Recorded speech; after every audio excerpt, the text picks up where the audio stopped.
Hi everybody, it's Autumn coming at you from the editing room on my bad earbud microphone. Just to give you a quick little programming note at the top of the episode.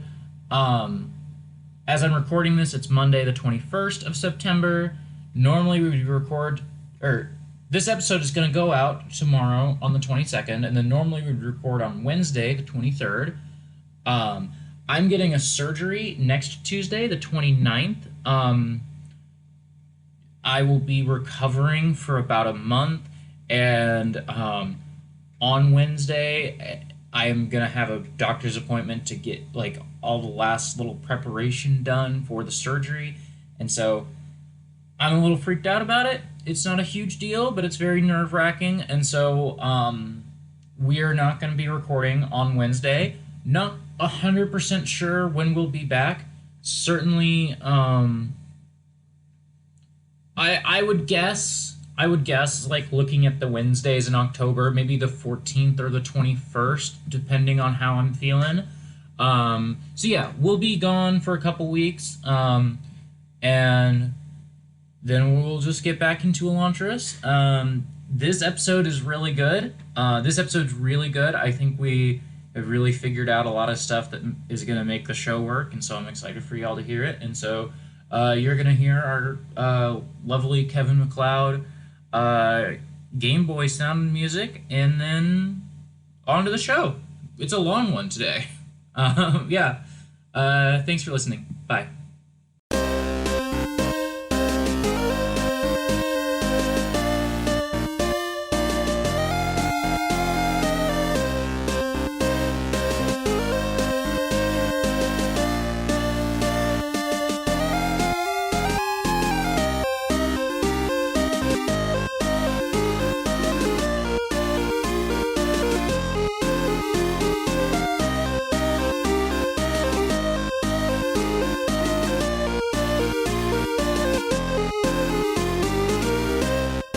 Hi, welcome back to Ars Arcanum, a podcast exploring Brandon Sanderson's Cosmere setting, universe, and project. Mm-hmm. I'm Nora. I'm joined by Tilly. Hi, I'm Tilly. Who are you joined by? Yeah, I'm joined by Autumn. Hi, I'm Autumn. I'm coughing. not the coughing. We're back. Another week. It's episode 3. Another fortnight, I guess. We can just say fortnight. Yeah. Mm-hmm. This is fantasy. We can say fortnight all we want. Yeah. We're recording across the many leagues between us through the power of the internet. That's true. I started reading Pride and Prejudice. They say fortnight once a chapter in that book, and Damn, I didn't know they were such a gamer. I know. Jane Austen, just gaming. Oh my god. You know there's some fucking gamer Pride and Prejudice out there, right? There's some kind of... I know there's maybe a lot of... Maybe it's a t-shirt with a picture of one of the characters with a console. Oh, I thought you were saying... Because there are a lot of Shakespeare video games. I wouldn't be shocked to learn if there are Jane Austen video games. Oh, yeah. I'm sure there's something like that. I'm just thinking about how, people are weird nerds about Jane Austen, and they love to cross Jane Austen over with their other weird nerd shit. I mean, I would argue Pride, Prejudice, and Zombies is already gamer shit. Yeah, that's kind of what I'm saying. Yeah. Yeah, exactly. Even if there's not technically any video gaming in that novel, it is for gamers. I forgot they made a movie? Or a movie. They made a movie of Pride and Prejudice and Zombies? Oh, yeah. I can't believe the Austen estate didn't sue. Yes, this is public domain, but fuck you. Yeah. Fuck you. You're dragging our name through the mud. This is defamation. We're British, so... Matt Smith is in this movie? Wait, Matt Smith is in this movie? Charles Dance is in this movie? Lena Headey is in this movie? Damn release for gamers. Wow. Based on the best-selling novel by Jane Austen and Seth Grahame-Smith. Doctor Who is the most gamer television show, probably. I don't know. Of course, we are here to talk about Brandon Sanderson. Who is a gamer, as we learned on the last episode of Export Audio. He's a gamer, and he writes gamer novels. He does write gamer novels. He literally writes video game novels. He does. I'm not just talking about the tie-in novels, but also those are a very telling thing. So what are our segments here? We have 3 chapters to talk about. Oh, are we gonna maybe like do the thing where we check in about other stuff we've been reading? Because I actually have read some stuff that I kind of want to. That's what I was trying to set you up for. Tell us about the things you've been reading, Tilly. Yeah, sure. So I'm still doing the thing that I talked about, I think, last time with like reading the solar cycle aloud. But that's basically the same as it was last time. That goes very slowly. Mm-hmm. And also, it's not like I would be telling you all about plot developments in the last book in a fucking, 9-book series. But the other reading that I've done recently was that... So, you know how in science fiction, a lot of times you have a character who is, a clone, or they were genetically engineered, or something like that. And often they're like a super soldier, right? They've been enhanced somehow. And their life is total shit because they were created as a tool and they gotta deal with that somehow. Mm-hmm. Obviously, Gundam loves this trope. Mm-hmm. That's like what the cyber new type is. Wolverine. Wolverine is this too. Yeah, there's a lot of different ways you can do this in fiction. I'm just galaxy braining about Wolverine being a cyber new type. I know, that's an amazing X-23 concept. Cyber new type. Oh, X-23 kind of is a cyber new type, though. X-23 is kind of like if you were like, hey, I like Wolverine, but what if he had more trauma and was a girl? That's what I said about myself one time, and now I'm a girl and I've got more trauma. Yeah. I guess it's not even really, more trauma as, it is just, we acknowledged that the trauma existed and made it part of the character, rather than, because, Wolverine does not most of the time act like what you think of, a traumatized character, but, obviously he's been through shit because he's a fucking X-Man. None of them have not been through shit. Also, on top of being an X-Man, he's, an immortal. Right. Yes. So that's, bonus. He's been an X-Man for, 100 years or some shit. He wasn't an X-Man before. I know. He became an X-Man. But he's had, and he has, at some point, he had, a whole fucking life that he didn't remember, right? Yeah. Yes. Some shit like that? Yes. Yeah. Anyhow, so... Sorry, you won't let me cut you off. I was just going to say that Saber Wolf killed his wife. Right. God, a dead wife. That's the most important trauma a person can have, actually. Wolverine has, 4 dead wives. God. Damn. Chris Claremont is always on one. Anyway. Yeah.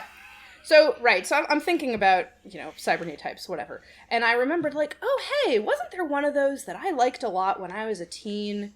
This guy called Mark Vorkosigan, who this is one of the characters, one of the kind of, secondary protagonists from a series of books called the Vorkosigan Saga. Mm-hmm. Last time I brought up a cycle, and now it's a saga. And this is a series of... science fiction books by an author named Lois McMaster Bujold, which are basically if someone wrote Star Trek fan fiction, but compared to Star Trek, it is much more overt and unapologetic about its imperialism. Okay. And it is really interested in disability and biotechnology and the social effects that new forms of biotech have. Okay. So it's a cool series. I like it a lot. There's definitely a lot of politics in there that are just fucking jaw-dropping. But the thing that I was going there for was this little fucking cloned assassin who, escapes the terrorists who made him and has to, decide what he's gonna do with his life. And, I love that little freak. He's very important to me. The basic, premise... so I read 2 books. One of them is called Brothers in Arms, and the other is called Mirror Dance. And Mirror Dance was really the one that I was going there for. Brothers in Arms was kind of the setup. And the premise, the reason that, this Mark kid exists as a clone, is that the protagonist of the first couple books is this guy called Miles Vorkosigan, and he is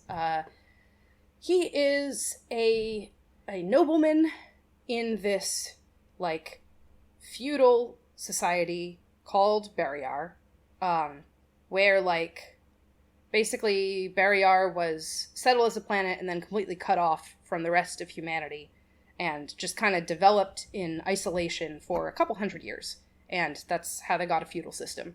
Don't ask how they reverted to feudalism in a couple hundred years after having, like, space flight. I don't care. It's not important. But so they did that. But then they made contact with Galactic Society again, and there was a big war. And so now it's like, okay, here's this kid, Miles. He is the child of the guy who used to be the regent until the current emperor came of age. So he's very, like, close to the throne, right? But also because of a terrorist attack on his mother when she was pregnant, he's disabled.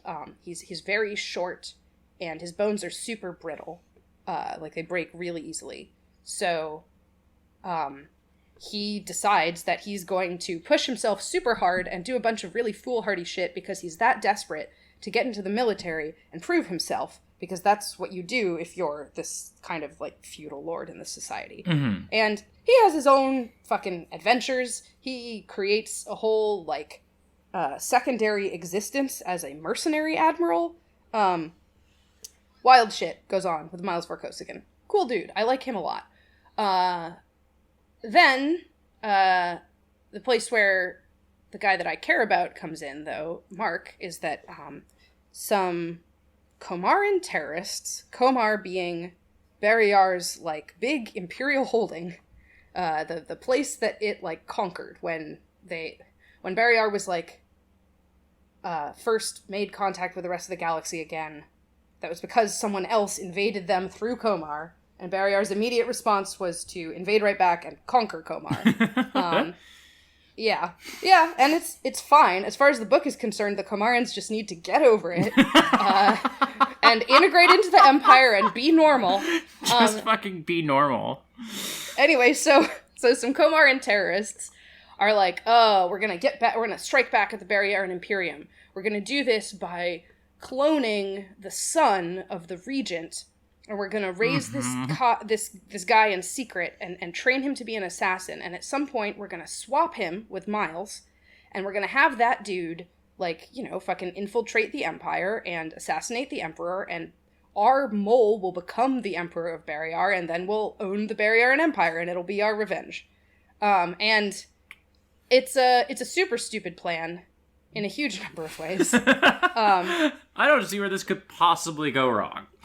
It's also, to be clear, that's not really their plan. It eventually becomes evident that, like, really what they want to do is throw the Barrayaran Empire into chaos so that Komar can, like, revolt. They don't really want to, like, do a coup and, like, seize power that way. But anyway, so Brothers in Arms is about, basically, they try that plot, and Miles foils it. And kind of, over the course of foiling it, like, key to foiling it is Miles kind of trying to convince Mark, like, hey, you don't want to work for these terrorists. They're basically throwing you into a meat grinder and kind of planning for you to die. And they've been training you your entire life to be someone you're not. Like, why don't you go figure out who you are and what you want to do? Because, and, like, this is really important to Miles because he's, like, a feudal lord, you're, technically speaking, my brother. And, like, I owe you that sort of, that freedom, right? So the end of Brothers in Arms is that Mark shoots his terrorist dad, and... Love it. Yeah. No, it's great. It's great when he shoots his terrorist dad. And Miles is basically like, all right, Mark, here's a big blank check. Technically speaking, the government that I work for is hunting you because you were trained as a deep mole assassin to get at us. But I think you're a nice guy, so why don't you just sort of see if you can evade the CIA that I work for, and I'll talk to you later. and Mark is like, okay. And then Mirror Dance picks up a few years later, and Mark is in, like, a phone booth. And he's whittled down that giant blank check to, like, he maybe has $100 left. And he's like, all right, this is fucking it. I'm going to do the thing that my life is about. Because, like, Miles told me that I need to decide who I am and what I care about. And I figured it out. And he's come up with a plan because so the Kamaran terrorists didn't actually raise their clone from birth. There's a whole industry on a planet called Jackson's Hole, which is like a hyper-capitalist hellscape. And on Jackson's Hole, they have I know, right? It's also, there's a real place in the real world called that. But it's a lot. It's a fucking lot to deal with, though. Do I have to cut that? No, it's fine. I don't think so. That's fine. So they've got this illegal cloning business where, like, basically super rich people pay to have a clone of themselves grown, and because you can't just grow the clone in a vat, it, like, fucks up, like, your cardiovascular system doesn't grow properly if you're not, like, moving around. So they are literally raising a child from birth for the purpose of when the body is, like, fully grown, which they can do as quickly as about 10 years, cutting open their skull and scooping their brain out and putting the rich person's brain in. So it's, like, just horribly monstrous, right? These people are literally having children to kill them so they can extend their own lives. And Mark basically grew up among a bunch of these clones, right? Because he was also a clone that someone paid to have grown. But instead of having his brain scooped out. Instead of having his brain scooped out, when he was 14, some terrorists showed up and were like, okay, now we're going to indoctrinate you into hating Barrier. And he was like, okay.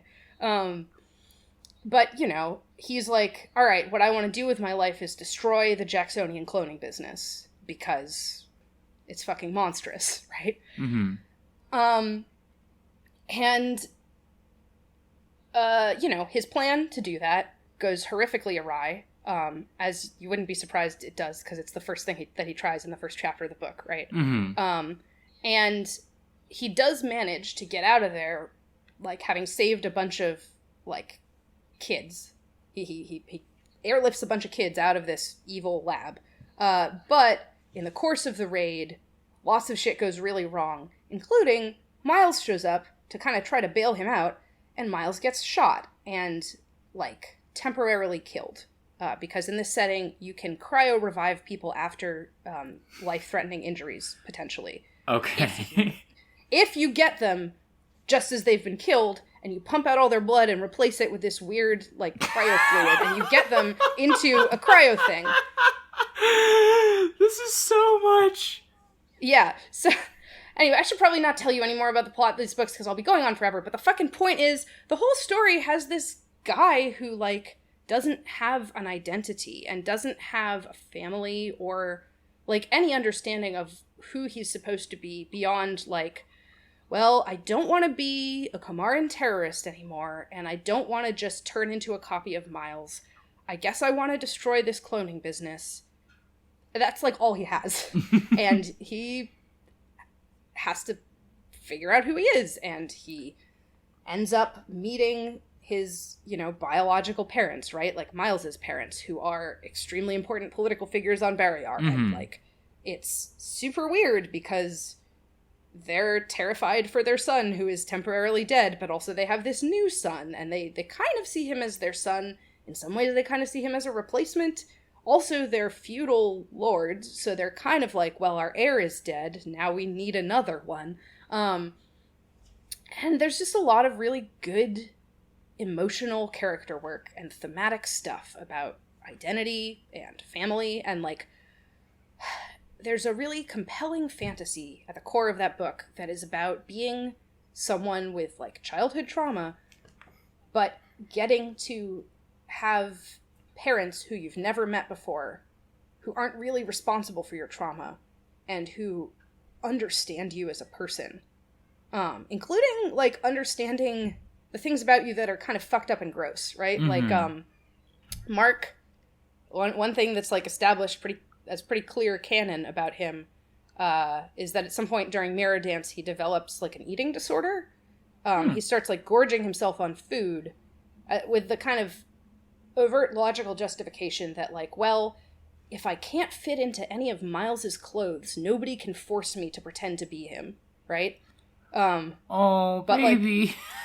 Like, right? And it's like, okay, that's how self-destructive coping mechanisms work in the real world, right? It's not just like, I hate myself, and so I will do something self-destructive. It's like, well, I have a rationale for this. Mm-hmm. And also there is a kind of pleasure in it that, like, there is something that is sort of soothing about this on a deep level, as well as being, like, something you're kind of doing to hurt yourself, right? And so, like, it's a very weird book for me to read now because the psychology of it and the relationships in it are really sharp and insightful. And the politics are such dog shit! Oh my god, it's so bad! Like, I want to tell you how the goal of destroying the evil cloning business is resolved, but that is, like, big spoilers for the book. So if you're listening and you have any interest in the Vorkosigan saga, I would recommend that you skip ahead probably, like, 30 seconds or a minute or something, because I'm going to tell you what Mark's happy ending is. Which is that, like, at the end of all of this, there's, like, a conversation between him and Miles where he's like, yeah, I still really want to destroy this cloning business, even though I recognize that, like, trying to lead a commando raid on a lab wasn't the best thought out plan, and maybe I should try to do some things that are kind of different from that in the future. And Miles is like, yeah, I mean, just going in and firebombing clone labs is never going to work. So it's like, you already start there, and I'm kind of like, I don't know. I mean, it would stop the cloning business. I feel like maybe you do need some of that. Like, yes, I agree that Mark's plan was kind of half-cocked, and just getting, for example, one cloning lab, when there are probably hundreds of them on this planet, not really good enough. But the conclusion that Mark comes to, he's like, yeah, you know, the solution to this really has to be technological. People aren't going to stop doing this thing until there's a more effective and, like, less risky and, like, more profitable form of life extension. Mm-hmm. So I just need to make a way for these disgusting hyper-rich people whom I hate to extend their lives differently. And that will solve the problem of how they are willing to destroy human life to extend their own. And I'm just like, no! Like, honey, please have some solidarity! It's so sad. Absolutely, he becomes, like, a fucking, like, business genius and shit, and it's like, oh my god. We just need to disrupt oil. It really fucking is that, yes. And it's like, you know, what do you expect from someone who's a huge Star Trek fan writing in 1995, right? But also, yeah, fuck. I want this person to be a communist. Yeah, do better. She's like, my god, Lois Wigmaster Bujold is not a fucking communist, and is not gonna be. She, in the course of reconnecting with these books that I loved in my teenage years, I've also, like, done a little bit of just kind of looking up stuff about this author and, like, her books, and I learned that she strenuously denies the quote-unquote persistent rumor that her first ever book is obviously Star Trek fan fiction about, like, a Starfleet officer and a Klingon being trapped on a planet together and falling in love with, like, the serial numbers filed off. Which it, like, really transparently is. And that's good. Like, it's fucking good at that. It's good shit. It's a good idea to have, like, two people on, like, opposing sides of a galactic Cold War, like, trapped on a fucking planet.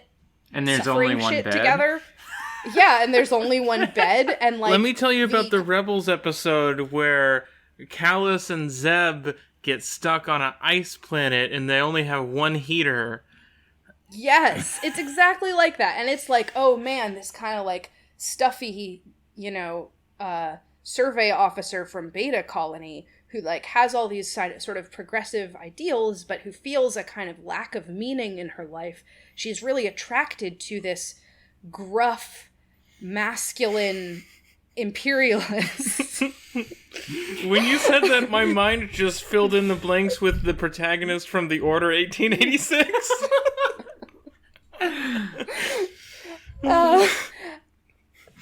So yeah, like the combination of like really good character writing and like understanding of what is like appealing about a character with just like the worst politics is like baked in from the beginning. Mm-hmm.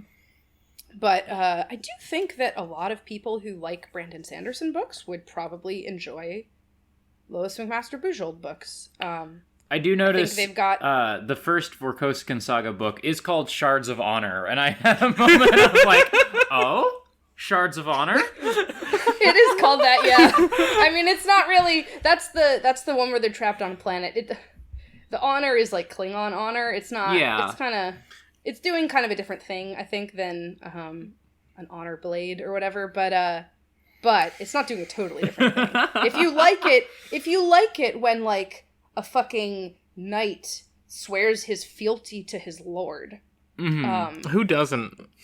Yeah, frankly. Then like, yeah, I think these are good books in a lot of ways. She also has written some other stuff that is like fantasy, some of which I've liked a lot of her other work. I'm just now thinking about this one piece of work that she wrote, which is very clearly supposed to be in like a fantasy frontier America. And I don't know what the politics of that are. I think they're also probably pretty dog shit, you know? Probably. But, you know, it's fun stuff. And it's also like, the reason that I liked this stuff so much as a teen is because it really gets mental. Mm-hmm. Like, it's cartoonish, right? It's not, like, realistic in the sense that, it's not psychologically realistic in the sense that Austen is. Mm-hmm. But, like, it's not just, like, the way that, like, say, Wolverine is very often written, right? Where he's, like, a sad dude who has some trauma and that just kind of makes him tougher all the time. It's like, oh, we see these characters having panic attacks. We see them, like, having fucking, like, problems in their lives because of this stuff, you know? Mm-hmm. And also some of them actually go to therapy, although it's not... It's kind of the coward idea of going to therapy that I think a lot of, like, fandom has for, like, its sad characters, where it's like, oh, I want this person to go to therapy, but they don't really... There's no concept of being in therapy as, like, itself being a plot, right? Like, a place where you are having conflicts and, like, doing things that don't have predetermined outcomes. It's more just sort of, like, apply therapy to wound. Yeah, yeah. I have considerably less to say about books I've been reading this week, just because I'm 2 chapters into Legend of the Galactic Heroes. That book is the first book of those, out of 10, so I'm in for something long. I'm 5 chapters into Pride and Prejudice, and I have some thoughts. Are the zombies there yet? No zombies. I had an interesting thought about the way that Austen writes, that is probably pretty boring to anyone who knows Jane Austen, but I didn't know anything about her going in, which is just that, like, there are no spaces in that book. Like, it's just a ball, and then you get characters talking, and you get, like, characters thinking things, but you don't, like, she never was like, and Lizzie was wearing this gown that had, like, such and such. She doesn't describe anything. It's just character thoughts and character feelings, which is kind of interesting, but I'm 5 chapters in, so I don't really have any thoughts. And I'm 2 chapters into Moby Dick. No, I'm 1 chapter. Why are you reading that? It seems like a book for weirdos. Now that's definitely true. I mean, it was seemingly written by a weirdo. Oh. Listen, that's without debate. That's why, because I started listening to higgledy-piggledy well statements on the Abnormal Mapping Network. I was listening to the first episode on my drive to work, and I was like, oh, this sounds kind of weird. I guess I'll pick at it. I had always had this impression of, like, it is the great American novel. It is a very serious and stoic affair. But it just sounds kind of odd and... It reminds me of that new Beowulf translation that I thought I bought, but I guess I never did. Just steal it.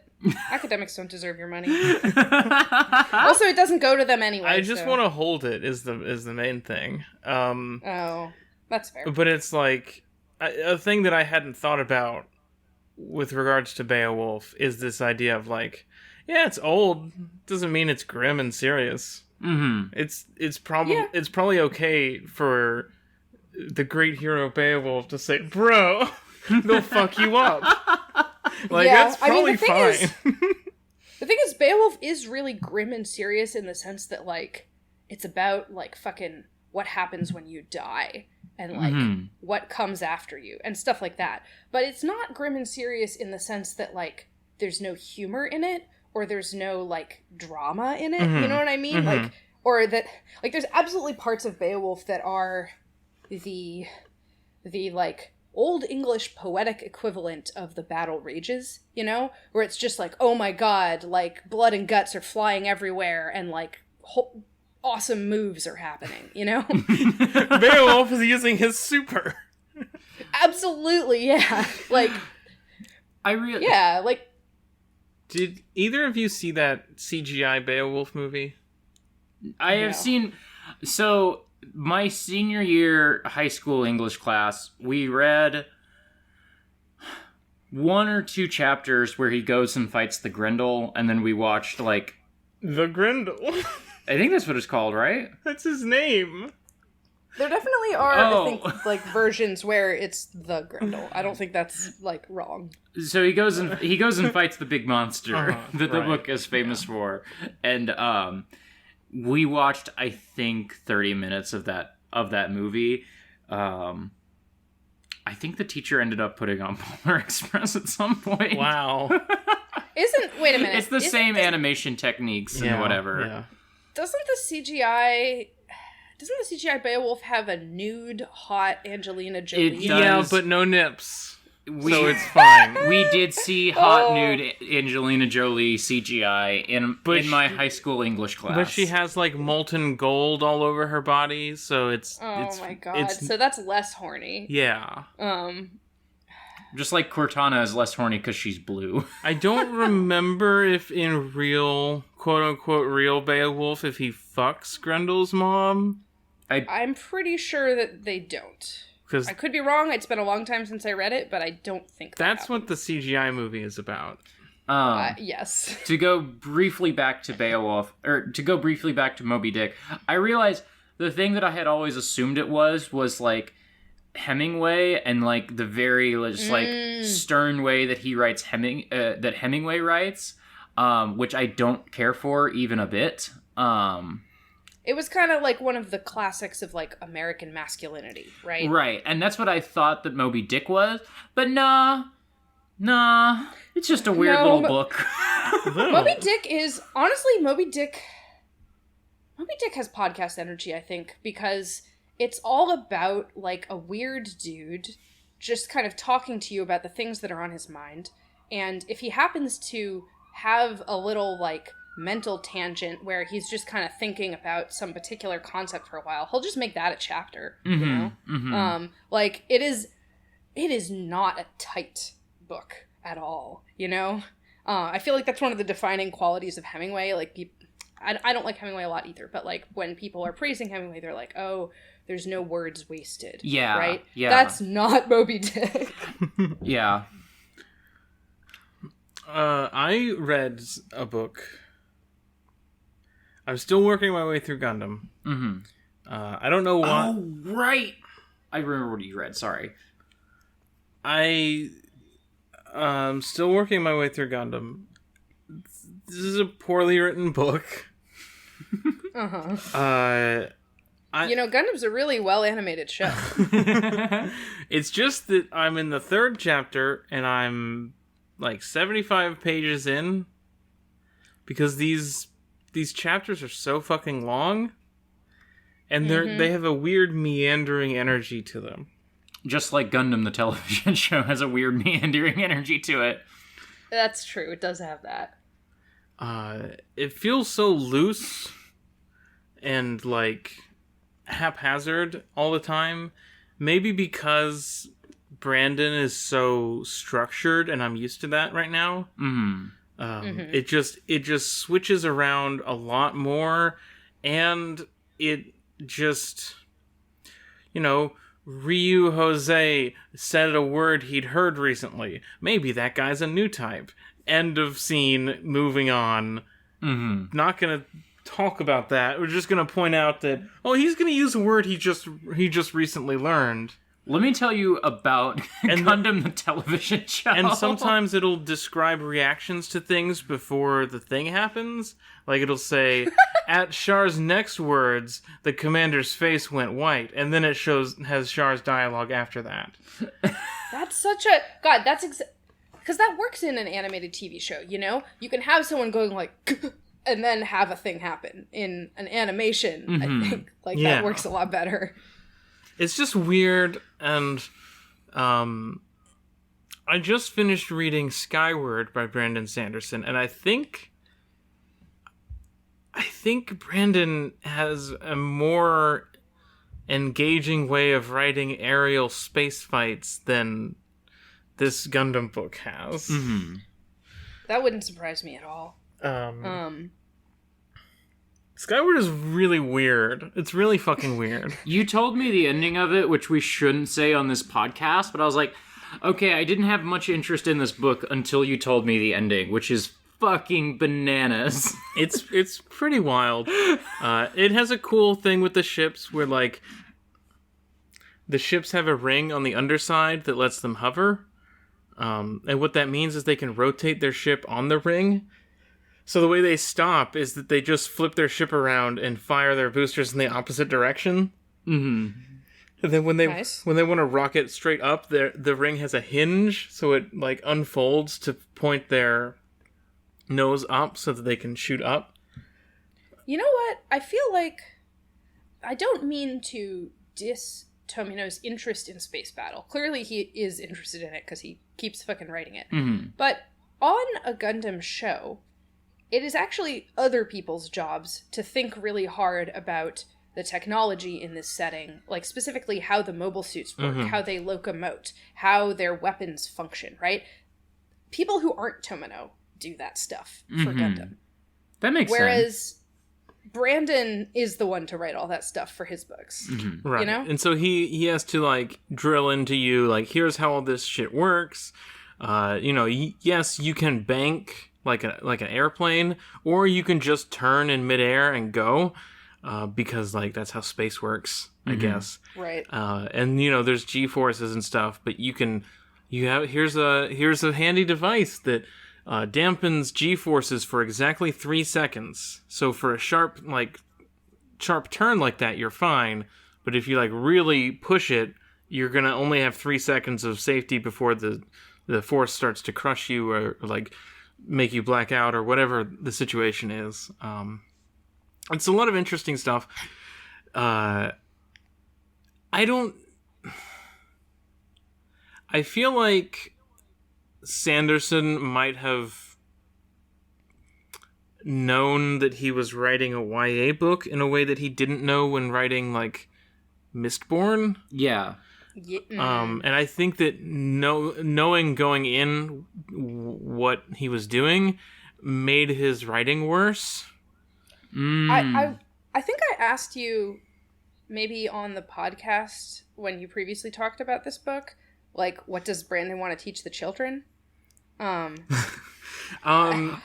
assume you have to talk about the ending to really say that, so I don't necessarily want to press you. I came up with a funny way to summarize it in one sentence while we've been talking. That. Okay, you go, and then I'll go. Brandon read part of the wiki page for Foucault. Okay, I was going to say the same thing, that Brandon moved on from reading Das Kapital to Brandon's now reading Discipline and Punish. God. The thing is, like, because I really do feel that, like, Brandon Sanderson's books already are kind of didactic in the sense that, like, they have a worldview about what's bad and what's good, and they communicate it pretty clearly, right?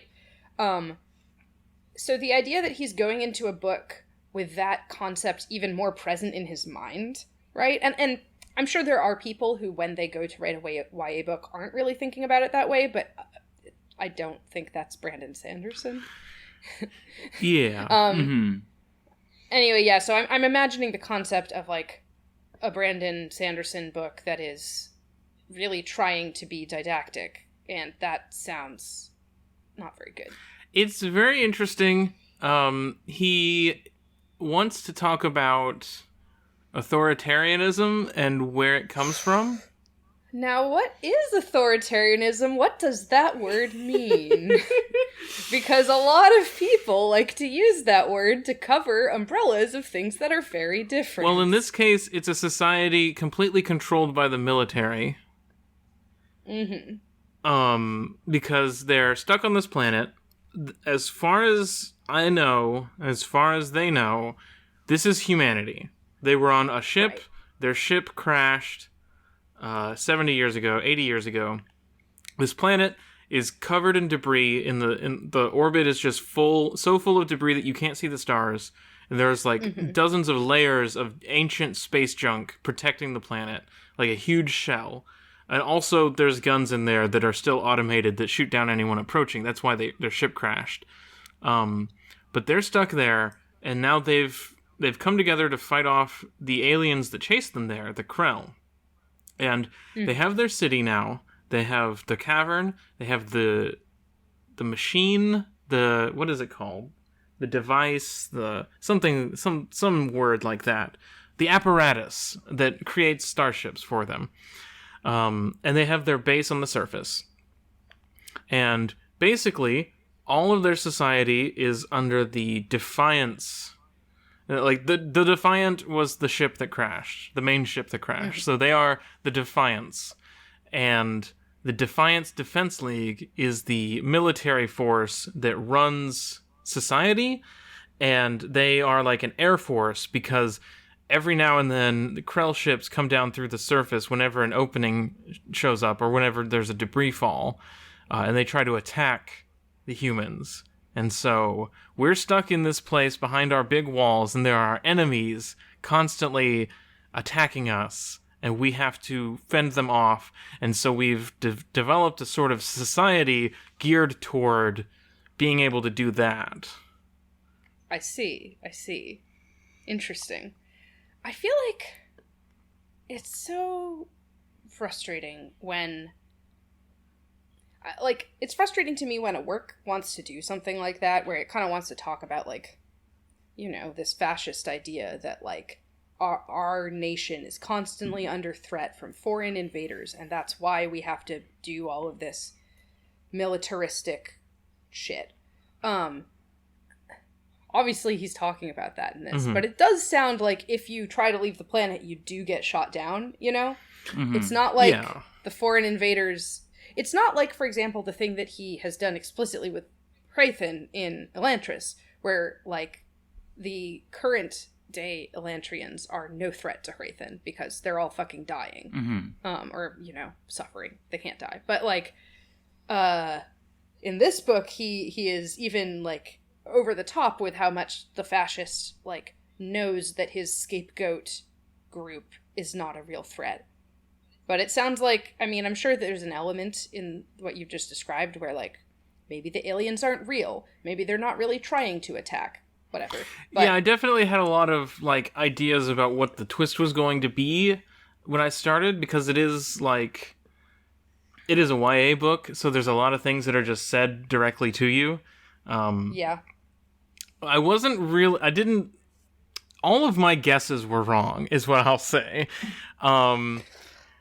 And there is, like, a moment where a character is talking to the main protagonist, and she's like, no, I understand. You've been inundated with all this, you know, propaganda all your life. You can't help being this, like, tightly wound ball of aggression and bloodthirst. I understand where you're coming from, but it is also a story that is about... I guess not obviously, but, like, in a sort of typical way, it is sort of a coming-of-age story, or more specifically, a story about constructing, like, the construction of your selfhood, and how, as you come into the world, the preconceived notions that you have will be challenged or crushed by the world around you, and how you, like, rebuild after that, and what you choose to make yourself into after, like, having concepts that you held very closely challenged or completely dismissed. I mean, I do love that shit. That is kind of exactly what I was talking about with my book that I liked. So, yeah, maybe I will read this. There's a lot about, like, constructing the self and reckoning with that, and part of that is that the way that this book was pitched to me was, what if Aragon was a spaceship? Okay. That's not quite what it is. That's a very good reaction. I mean, I never read Aragon, so I don't have, like, any deep thoughts about what that would mean. Basically, find a thing that you can fly in and then have, like, a bond with it, but it's not quite one-to-one. But she does find a ship that has an AI in it, and so that also plays into these themes of identity, because the AI obviously perceives of itself and identity in a different way than the main character. Human kid. Yeah. And also, eventually there's some, like, oh, Brandon, you and your fucking little mysteries. You and your, like, I found out on the wiki that this is the same setting as another, like, short story he had written, and he has a name for the universe that it takes place in, which is the Cytoverse. Naturally. So there's such a thing as cytonics, which is a sort of, I think the wiki just calls it a magic system. I mean, look, science fiction and fantasy are the same shit. Yes. They absolutely are. It is the same thing whether you are, like, pointing a blaster at someone and they fall over dead, or if you are, like, doing arcane gestures at them and they fall over dead, you know? I mean, pulling a trigger is kind of an arcane gesture, too. Makes you think. Yeah. I feel the need to walk this back ever so slightly and say that, like, genre, like, the concept of, like, a science fiction, there are things you can point to and be like, okay, this is science fiction and not fantasy, because, like, it's trying to be science fiction, you know what I mean? It's doing spaceships and not wands or whatever. But I don't think that there is, like, a theoretical distinction so much as there is, like, a cultural distinction, right? You know? And like, there's a tendency for certain themes to be more accepted in one than the other. Yes, that's definitely true. Yeah, and, like, there are all kinds of, like, associations. I mean, this is part of why you can have something that is kind of, like, technically speaking, science fiction. Like, I think people often call the solar cycle science fantasy because pretty much all of the stuff that happens in that story that is impossible in the real world, like, breaks down ultimately to something that has some kind of material explanation, right? So, like, you know, there's lots of ancient technology that still works, that the people in the setting experience as being basically magical, but that, like, we as readers understand, okay, this isn't just an ancient tower, this was once a rocket ship, and that's why it's shaped like that and has those kinds of rooms inside of it. So there's a lot of stuff like that where, like, you could maybe argue that those books are ultimately science fiction, that they don't really have anything supernatural in them. But also, like, that's kind of missing the point, because if it's evoking the aesthetic of fantasy so much, then, like, it's clearly doing something with fantasy, right? Jackson asked, is this book good, last night? And I was like, well, I don't know. And then I deleted, like, 3 responses.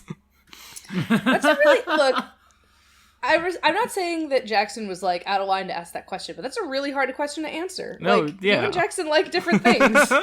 But like, eventually what I came down on was that I enjoyed reading it, and I think it's playing with some interesting stuff.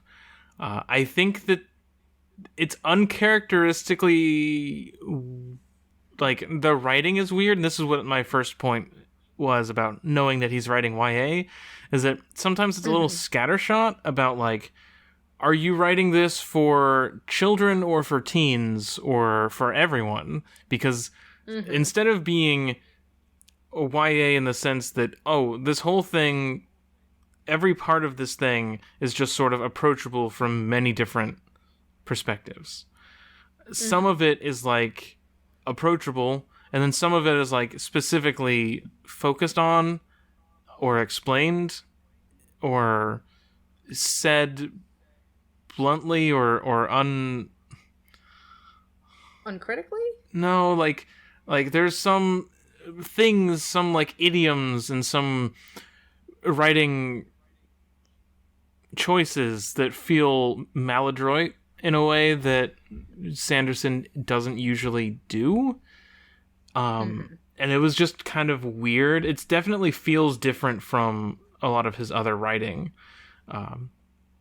I definitely think it's interesting that, because, like, we've been talking about things that are kind of frustrating about and, like, feel a little bit inartful about Elantris. But it sounds like the ways that Skyward is not, like, sort of fully living up to your expectations of Brandon are pretty different. Yeah. Which suggests to me that you're right, that it has to do with him, like, having a different mindset when he's setting down to write that book.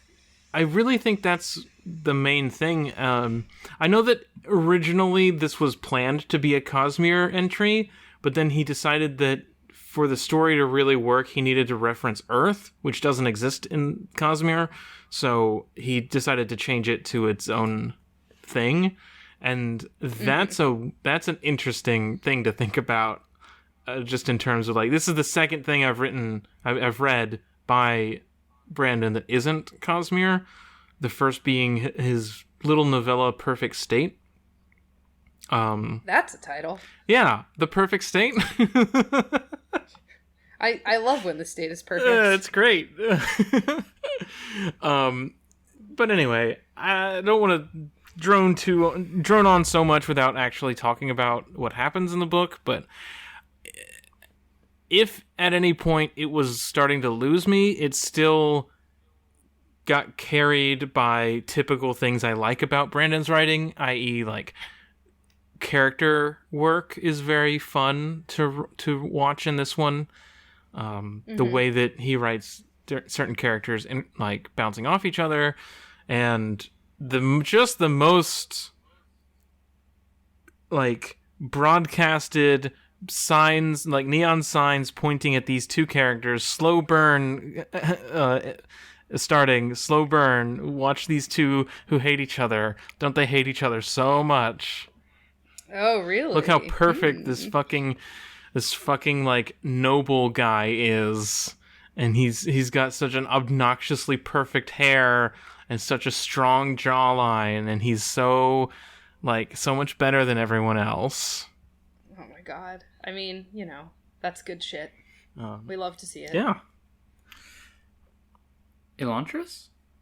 Elantris. I'd love to talk about Elantris. So we've got 3 chapters. We do. Yeah. Luckily... Do we want to... You go. Go ahead. All right, so I was just about to ask, do we want to, like, split up doing the chapters in the same way that we have before? We've kind of fallen, but we've only had it for 2 episodes, so we could always break it. But I think I can kind of speedrun talking about Raoden's chapter this week, so I would love to do Raoden's chapter. Okay, I also kind of really want to sink my teeth into everything that's going on with Serene's chapter, so... It is the longest chapter this week, so there's going to be a lot, but yeah. I'm not going to monopolize it, of course. We're all going to talk about it, to be clear. But... Right. But there's a lot in the Serene chapter. I'm going to speedrun the Raoden chapter. I guess I'll stick with my boy Hrathen. Yep. Listen, he's the real protagonist. And he looks like Nicolas Cage. I can't stop thinking about this cover where he's just vampire Nicolas Cage. Raiden is still in exposition jail. You can't just steal my joke. Yes, I just stole your joke. Galadon is like, here's Aeon Door. We think Aeon Door isn't working because we Elantrians can draw the little symbols in the air, but they don't work. And Raiden is like, wow, it seems like all of these things are linked. And the reader is like, yeah, fucking duh, stupid. And they're like, what if we read all these books that are in here? And they agree to read all the books, and then they go outside to like go about their day a little bit. And outside, Galadon is like doing a little more exposition, and Raiden starts to formulate a plan about how they can like improve their circumstances here in Elantris, and Galadon asks him, what are you gonna do? And Raiden triumphantly announces, I'm going to wait. And I, Autumn, had to set the book down and walk around the apartment because I was furious. It's a page 100, Brandon. No plots happened. Anyway, someone new shows up to Elantris, and the Sheor people are about to beat the hell out of him, but Raiden and Galadon, like, grab him and, like, bolt and, like, get away, and they've recruited a new member of the party who's gonna make them shoes. And also, they climb some stairs, and they huddle together at the top of what used to be a tower, or, like, a building. They knock out the stairs behind them, but the other guy, that mob is still down there, and they're not leaving. Mm-hmm. Yeah. Yeah, so they're literally... I mean, that's a little bit of plot. They're kind of trapped. Yeah. That's the only bit of plot that happens is the last little bit where Galadon and Raiden run off with this new person whose name I've forgotten, who was a jeweler outside, and they're kind of like bullying him into being useful. They want to do some primitive accumulation, and bully him into starting to make shoes, which they can sell as commodities. I assume is the plan. I'd imagine since there doesn't seem to be any actual like money inside of Elantris, that their plan is a little bit more like, I'm gonna offer shoes to people who will follow me. You know, Marishi. Yeah, that's his name. But obviously, yeah, this is like a shoes scheme. Mm-hmm. A shoe scheme. Yeah. So we get more of Raiden as like, you know, the thing that I remembered about Raiden in this chapter is that like he was not always the crown prince of Arelon. Yeah. He grew up as just a merchant, and then his father seized power 10 years ago. And so he his father has probably taught him, or he has seen a lot of ways to be crafty, and that's what we're getting here, is like Raiden is being crafty. He's like, oh, I will do merchant shit to outwit the three gangs, and that's how I will establish myself here in Elantris. Yeah.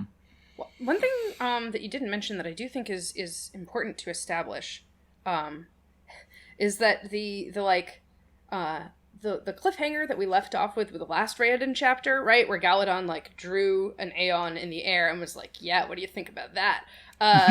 Is a huge letdown because the Aeons don't fucking do anything. Like they can draw them because they're Elantrians now, and like if they need to draw them correctly to make them even like glow at all, like to like fully exist. And then once you do that, it just like glows in the air for a few seconds and then disappears. So yeah, it's like, oh damn, like this used to be a whole system that you could use to do awesome stuff just by drawing things, but now it doesn't work. And Elantris is a city that is not fit for habitation by non-Elantrians because all of their technology functions based on Aeon Door. Mm-hmm. Like the lights in the buildings all have these panels with the symbols in them. So there's no gas in the city. There's no water in the city other than the one well. There's no, like... There's not a lot of, like, basic human needs, because with Aeon Door, you could, I assume, just conjure up, you know, water and food and light. Yeah. You know what? I'm starting to think... I have, like, a concept that is just coming to my mind right now because of what we're talking about. So, like, everything in Elantris is, like, crumbling, right? I don't think it's necessarily literally the case that, like, the very stones of Elantris were held together by the power of Aeon Door. But I do wonder if maybe there's an implication here that, like, Aeon Door, like, drains, like, vital energy from its surroundings. And, like, the Elantrians had been doing that for thousands of years, and it finally broke. And that's why all this happened. I also wonder, it mentions that everything is degrading so fast. I wonder if part of it was that the gleaming city of Elantris was partially an illusion, using Aeon Door, and now that power is gone, like, the facade is starting to peel off. That would or also if make you sense. if you built a building out of stones that you conjured, like, are those stones 10 years later just, like, not, you know... Are they inferior to... Yeah, real stone, quote unquote. And this does, you know, I think, like, one thing that we hear about, and we'll hear more about it in the next chapter, is how, like, the Elantrians were constantly giving shit away, right? And it does kind of make me think about that myth, or not myth, I don't know, just that, like, narrative idea of, like, fairy gold, right? Where it's like, oh, there are these generous, otherworldly beings that will give you stuff, but it's a trick, and it will all fade away by morning. And, like, obviously, a lot of the things that Elantrians gave people weren't tricks. Like, I think Raoden remembers having his leg healed when he was a kid by an Elantrian. And, like, his leg works fine now. That didn't go away. But, And also, it didn't undo itself after the collapse of Elantris. yeah. It's not like his leg re-broke. Yes. But if not on a literal level, I think maybe on a thematic level, there's a sense that, like, what the Elantrians offered people was illusory in some way. Yeah, you know, it's just unsustainable when you have commodities being given away to people who need them without profit motive. It's just, you know, it's just not sustainable. When you have, like, infinite magical power, the worst thing you could do is just, like, use it to provide for people's needs. And God forbid your servants be pampered. Oh my god. Also, it's wild to think that there were so many servants living in this city when they don't have lamps. Oh my god. Okay, look. The class structure of Elantris before the fall. Do we want to get into that? Because we will get there in just a minute when we get to the Sereni chapter, because we should just take that in its full context. We should just get all of that at one time. I might read a block quote. But yeah. Before we move on, I also want to touch on these 3 chapters are taking place more or less concurrently. We see at the end of this chapter, Raoden, like, looks out into Kai, still don't know how to say that word. Looks out into the city and is like, oh, there's a Giorn preaching. When did a Giorn get to get to the city? Like, when did a Giorn show up in Arelon? And then in the next chapter we see Sereni's version of that scene, and obviously that's Hrathen talking, so... Yeah, like, these 3 chapters are all taking place more or less concurrently, or this chapter and the next one. Yeah, that's right. Sereni? I intend to wait. Jesus Christ. I want a plot to happen. I mean, I think that there are plot events in each of these 3 chapters, but there's still a lot of exposition, and it's still going very slowly. We are on page 100, and I don't know, like, I just feel like Raoden should have met some antagonistic force in the character, because he's met, like, gangs of people who are not characters. Yeah, Raoden needs to, like, have a meeting with these gang leaders. I mean, obviously he's gonna set himself up for something like that, and I get why he doesn't want to do that immediately, because he wants to gather a power base first, but, like, you totally could have had, like...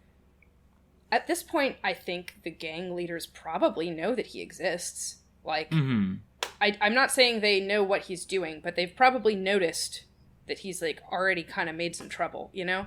So it wouldn't be implausible for some tough to swing by and be like, hey, my boss wants to talk to you.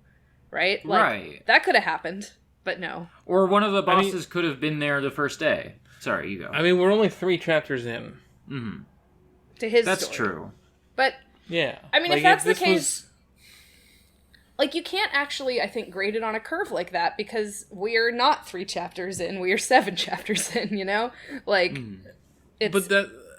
I think part of it is also maybe we're expecting too much from Raoden, since he's the first character we meet, when clearly all this stuff is happening with Serene and Hrathen. Yeah. I don't think Raoden is going to get out of exposition jail until Act 2. I mean, I think you're right, but I think that if that's true, then making him a full third of the book was a bad idea. Or a full third of the book he has to get his early. exposition to us. We have to know about Aeon Door and the But we don't know anything about Aeon Door!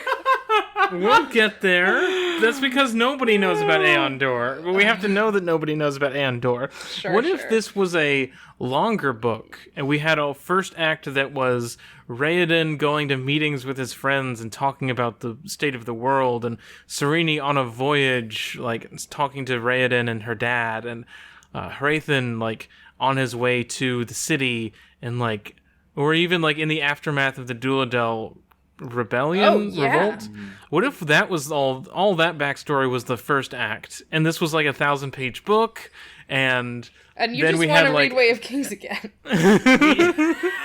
We'd be reading this book for a year. But you'd feel better about it. Maybe. Yeah. Let's chug along to Serene, I think. Okay. So Serene, she's decided that she's gonna stay living in the palace, even though, like, her uncle has offered that she could move in with him, which would obviously be kind of appealing. But she figures, like, if she's going to be doing all of this troublemaking at court, it's going to be easier if she's stationed in the palace. And the way she decides to make trouble today is that she sets up an easel in the throne room and, like, paints copies. Well, she claims that what she's doing is painting copies of the art, but she's really bad at art, guys. Isn't that cute? Mm-hmm. And the king is, like, very annoyed by her, but she just, like, plays bimbo again. And so he's like, don't do it if you have to paint paintings, don't do it in the middle of my throne room. And she's like, okay, I'll go to the side of the throne room. And he just doesn't want to have to, you know, go through a whole, like, who's on first routine with her to get her to leave, so he just, like, lets her be there. You know, Serene and Ash kind of diss Eodon some more about how he's kind of stupid and just, like, doesn't seem like he's actually going to be able to successfully hold on to power for very long. And also, Ash owns Serene for her lack of artistic ability a bunch. Then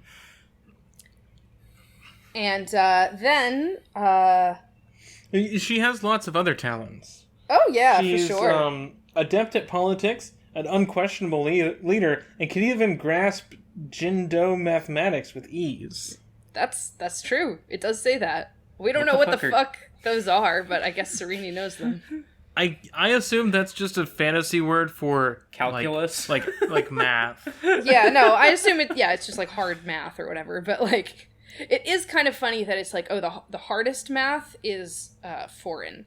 Like I don't know, there's just a weird vibe there that I don't really feel like the need to pick apart totally. But so then there's a dispute at court that Serene witnesses, where, okay, I'm gonna just try to describe this legal dispute as it's presented in the book as kind of straightforwardly as possible. So there's two nobles who come into the court with a peasant.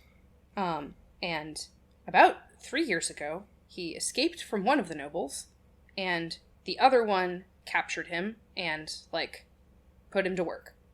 And in that time, this peasant guy has gotten married and had some kids. And now both nobles are claiming, quote, ownership of the babies. And, you know, in exactly the same way that I think you are supposed to when you read that line, Sereni is like, damn, that's pretty sus. I thought slavery was illegal. And then Lukel kind of conveniently steps out of the shadows to be like, well, you see, it's more complicated than that. He really does just announce, I'm in this scene now. Hello.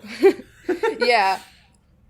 And it's kind of an interesting interaction because he's I feel like throughout this conversation he is both flirting with Sereni and also constantly calling her cousin.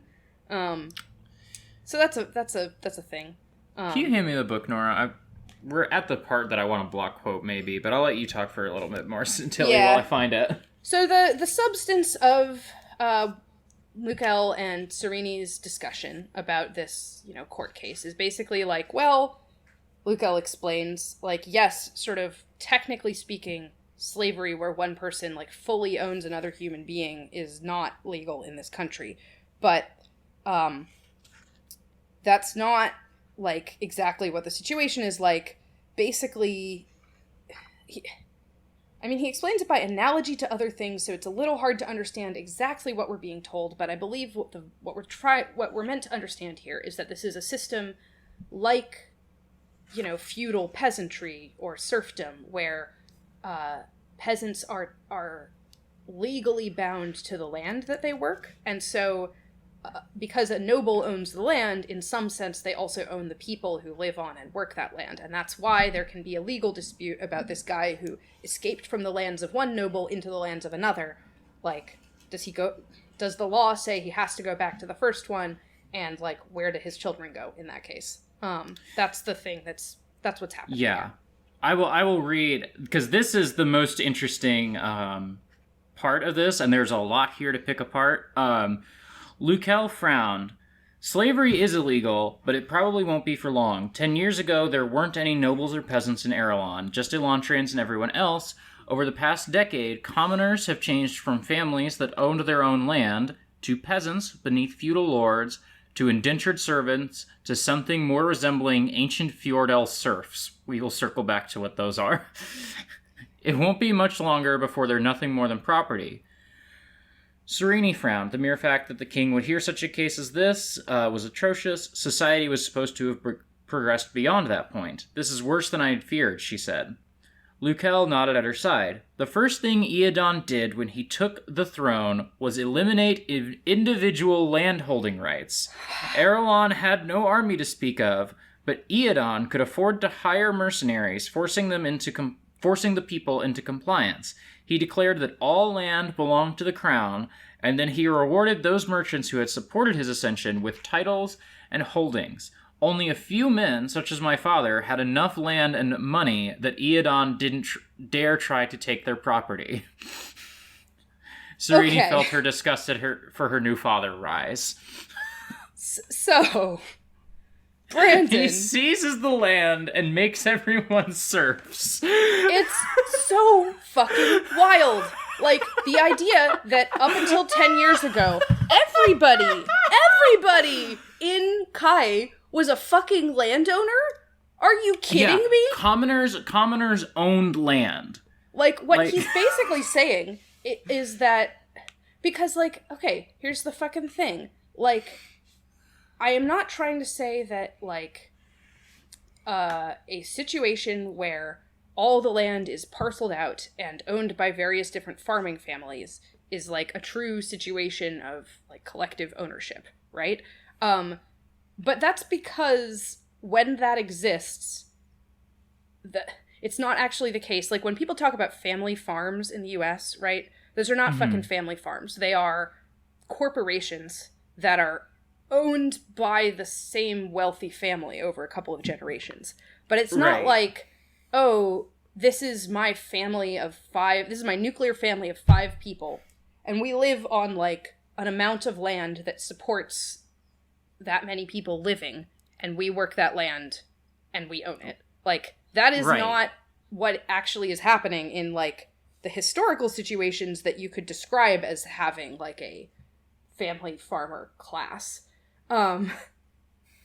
It's I don't believe him. I think the Elantrians owned all the land. Like, I think they were letting people work it, but, like, I think that if the Elantrians had, like, shown up on some random dude's farm and been like, hey, you have to give us everything that you made, like, I think they could have done that. They were the unquestioned gods of the place where they lived. Right. But there were no classes, only Elantrians and people. Yeah, also, there was no stratification. Everybody who was not an Elantrian just owned land and did their business, which is not true because we know there was a merchant class that presumably is not working land, but is presumably buying up... And also we know that there are servants, that the Elantrians have servants, and the servants started the revolution that led to the merchant class taking power. This is a vision of political economy that makes no sense. Like, it is absolutely, like, this is, and I feel a little weird making this criticism because I've been the person in the past being like, hard science fiction, hard fantasy, these aren't real things, it's not the real world, you're just making it all up. But that doesn't mean that you can just say anything you want about, like, how a class power structure works and just, like, wave it away. Like, if you really want me to believe that the class structure in Elantris 10 years ago was this fucking weird, you need to do a little more work for it. You also don't get to say the words ancient Fjordell serfs and not explain what that means. Well, they say later on in the chapter what that means. Okay, yeah. I forgot. Yeah, I should probably continue, like, summarizing the chapter because there's, like, more shit. So Lukel has explained all the stuff that that Autumn read aloud. And Sereni is kind of like, okay, we need to talk more about this, but I don't want to do it in front of Yada. So they go to a little, like, I don't know, they pull into, like, a corner or some shit. And Sereni is like, if all this is true, how the hell did Iadon ever take the throne? He's really bad at all this shit. And Lukel is like, well, he was the head of the Merchants Guild before the Rayod. And so when the Merchants Guild took power, he was the guy at the head of it. Like, he might not really be someone with the skills to hang on to this power, but, like, he did have this position that he's been able to parlay into his current thing.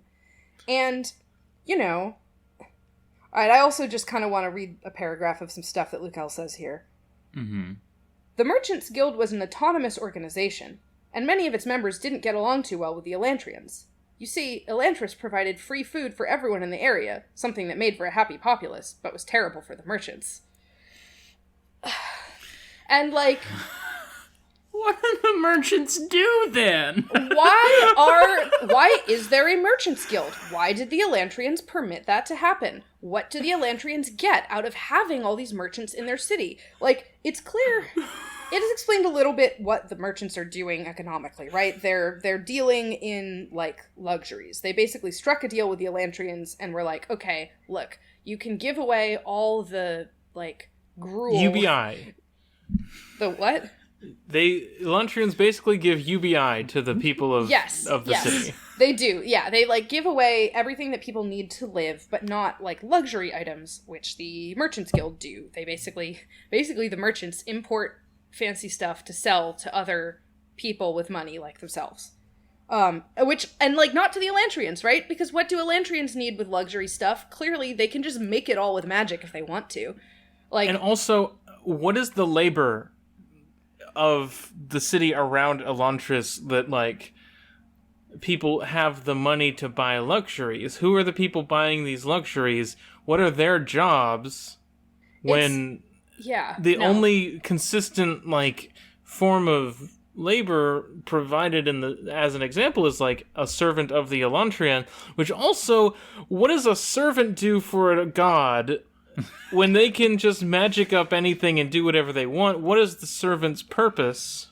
The sense that I get at this point is really that the Elantrians just kind of enjoyed having their little pet city, you know? Like, they were like, oh, that's cute. they want to have a class structure. I mean, that won't work because, like, we control all the production here because we can just make anything we want with magic. But, like, yeah, sure, they want to pretend to have a bourgeois class. That's cute. Like, that's... And also, like, the way that it talks about, eventually, the Merchants Guild struck a deal with Elantris, getting them to promise that they would only provide basic items for free, and then they could import luxuries. It makes it sound like Elantris is new. Mm-hmm. Like, the Merchants Guild predates Elantris, and this rise of Elantrians was, like, disrupting a pre-existing system of trade. We don't know that to be the case. We believe that Elantris has been around for centuries, according to the intro text, right? Right. Yeah. So, again, much like the characters of the book, it seems like core elements of the story just began existing right before the story started. Yeah, for sure. We also get Elantris provided free food for everyone in the area, something that made for a happy populace. So what, all these people, these commoners who owned land, what were they doing with the land? If you didn't have to work it agriculturally, what the hell are you doing with it? Also, I assume that they're preparing fancy dishes for the Elantrians or something. But also, like, how happy are they? Because they had a revolution as soon as the Elantrians started to lose power. So, if their needs were being met so well, why would they stage a revolt the instant that was disrupted? Like, obviously they would be upset if, our free food is gone. What do we do? But why would their instinct be, therefore we should completely uproot and destroy the status quo that we had because, like, it got messed up even a little bit. Well, there's definitely a sense, like, when the idea of the servants rising up against the Elantrians is brought up, that they'd been, like, waiting to do this for a long time, you know? And it was like, oh, now's our chance. And it's like, yeah, that doesn't square with this idea that the Elantrians, gave them bread and circuses and that made them happy. Also, how is it possible that there wasn't, like, a giant famine as soon as the source of, like, the most of the food that people eat disappeared? What the fuck? I didn't think about that at all. Like, I was just working my cornfields for the hell of it because I just needed something to pass my days. Wait, I can eat this stuff? Oh my god. I was just growing funny plants. Oh, Lord. Everyone was just growing weed, and then they switched over to growing weed. I don't understand what the structure of this place was before Elantris fell, because it seemed like, Jedi. Sure. Right? You have this ancient order of magical people who, like, are clearly an authority in this kingdom, and they're basically like Jedi. They do magic shit, they, like, help people or whatever. But, like, when you introduce, like, some kind of representation of revolutionary politics into a structure like that without thinking about what it means, like, maybe we're supposed to be asking these questions, and Brandon will be like, aha, actually the Elantrians were all, like, abusing their servants, and that's why they hated them so much. Even though they got, fed and everything, they were like, but actually this sucks because we're being treated bad. But it doesn't set that up because it mentions characters believing that their motivation had been because they were so pampered and arrogant that they thought themselves as high as gods. Yeah, it doesn't... You'd think that there would be a call-out post, right? Like, if that were the case, if the twist was that the Elantrians were all shitty people, that would be common knowledge by now, because it would have been part of the rhetoric of the revolution. Yeah, absolutely. It would have been something that Eodon would have been able to use in taking power, right? He would have been like, hey, look, your old masters were assholes. I'm gonna tax you a lot more, but I'm not going to, like, whip you for no reason, or whatever. Right. But, like, the setting seems to know as little about Elantris as we, the reader, do. Yeah. Word. Also, I want to make clear, and this is something that the summary on Coppermind leaves out, and I think that's a mistake. The resolution of the legal case that Sereni and Lukel are watching is that Iadon decides that the father, the peasant father, who, like, had fled one noble to another noble's lands, is going to have to go back to the original guy because he belongs to him. But that his children are going to stay on the land where they were born because his explicit justification is their current master has been feeding them all this time, so I guess he deserves to own them. And this is an argument taken explicitly, I think, from, like, arguments that people made in support of the practices of, like, American slavery. I think that Brandon Sanderson has something in his brain about slavery and American history, and he is starting to work it out here in some ways that are very uncomfortable. This comes up in a later book in Mistborn, where for one chapter at the very beginning we talk about, like, plantations and stuff, and then it swiftly gets forgotten and is never brought up again. I think there's also mention of the concept of plantations, like, with that word in this book as well. And it's like, hey, Brandon, like, again, why are people working this land? Why were they working it in the first place? I'd love to know, like, what fucking crops people are growing. Like, what is the cash crop that they grow around Kai and Elantris? It's just tobacco. It's just tobacco and weed. Yeah. The other other thing, talk about the Fjordell Surf line. Yes. Oh yeah, we will. I wanted to briefly touch on the legal case real quick. It's also, Brandon is clearly putting Iadon in a Wisdom of King Solomon situation, right. And, like, showing Iadon, like, is not a wise king because he doesn't come to, like, some elegant solution in the way that Solomon would.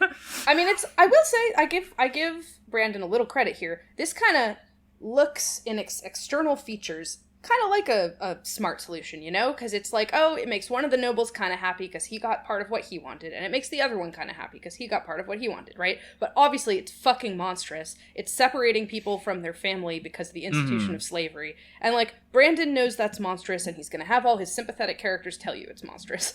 So, like, okay, he's at least able to go that far. Like, congratulations, you're as good as, like, American public school. But this is like if Solomon actually did cut the baby in half. Yes! Yeah, no, absolutely, it's like that. And then we get some lines about So, how... Do you mind if I... Yeah, go. Yeah, so like, you know, Sereni, like, sees this decision go down, and she's like, people aren't going to stand for this shit for much longer. Like, she sees the emotion in the father's eyes as he has his children stripped from him, and she's like, wow, he really hates Iadon, and, like, yeah, no, okay, that makes sense. You're probably right, Sereni. And Lukel is like, well, people lived for centuries under the feudal system, and that was even worse. And Sereni's like, well, but people were used to it, and they didn't know any better. Whereas the people in Elantris were treated much better only 10 years ago. So it's going to be a lot harder to actually force them to accept this kind of treatment. And they know that, like, the government can be destroyed. And, God, this is so much for me, because on the one hand, Sereni is totally right? Like, there has just been a giant societal upheaval in this country. And so the idea that Iadon doesn't see, like, working class uprising as a genuine threat to his rule is, like, very stupid on his part. It obviously is, and it should be. He should know that that's part of how he got put in this position. But also, her explicit logic that it's... I mean, she literally says, people in ancient Fjorden didn't know better. To them, the feudal system was the only system. And... again, even though that's not, like, something that I'm, like... There's, like, a kernel of truth there, right? In order for people to engage in political struggle that betters their conditions, they need to have the understanding that that's even possible, right? And so it is possible for a class to have power that it doesn't wield. However, the perspective here is explicitly very, like, yeah, sure is the fault of those dumb serfs that they didn't rise up and kill their masters, rather than, like, realistically, systems like this, like, peasant revolts happened all the time in feudal societies. Like, nobles had to do shit to put them down. The idea that the Fjorden serf system, whatever that was, however that's different from slavery or indentured servitude, because, like, there are formal legal distinctions among, like, what the peasant system in medieval France versus the serf system in, like, feudal Russia versus, like, American chattel slavery. All of those things functioned differently in various ways, right? Those are different class arrangements, but, like, I don't know what the distinctions are among these different forms of, like, oppressive feudal structure in this world. I don't know. Yeah, you're just saying, like, that... I mean, it says that feudal serfs were treated worse than farm animals. But it says it in the way that, like, serfdom as a concept originated in Fjordell, and we all, like, that is an other, that is a foreign concept to us. Like, that is, that shouldn't be happening in Arelon, you know? Right. And it's also, like, hold up, so the feudal system used to have this feudal serfdom. Now it doesn't. Feudal's clearly still very hierarchical, right? You can still swear to be someone's odiv.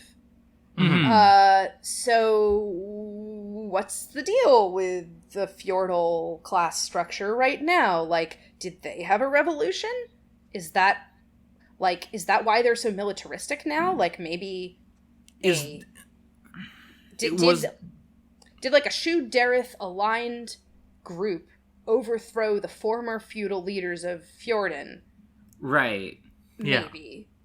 That would make sense, but we don't have any sense of that. Well, this is we're in the 4th, right?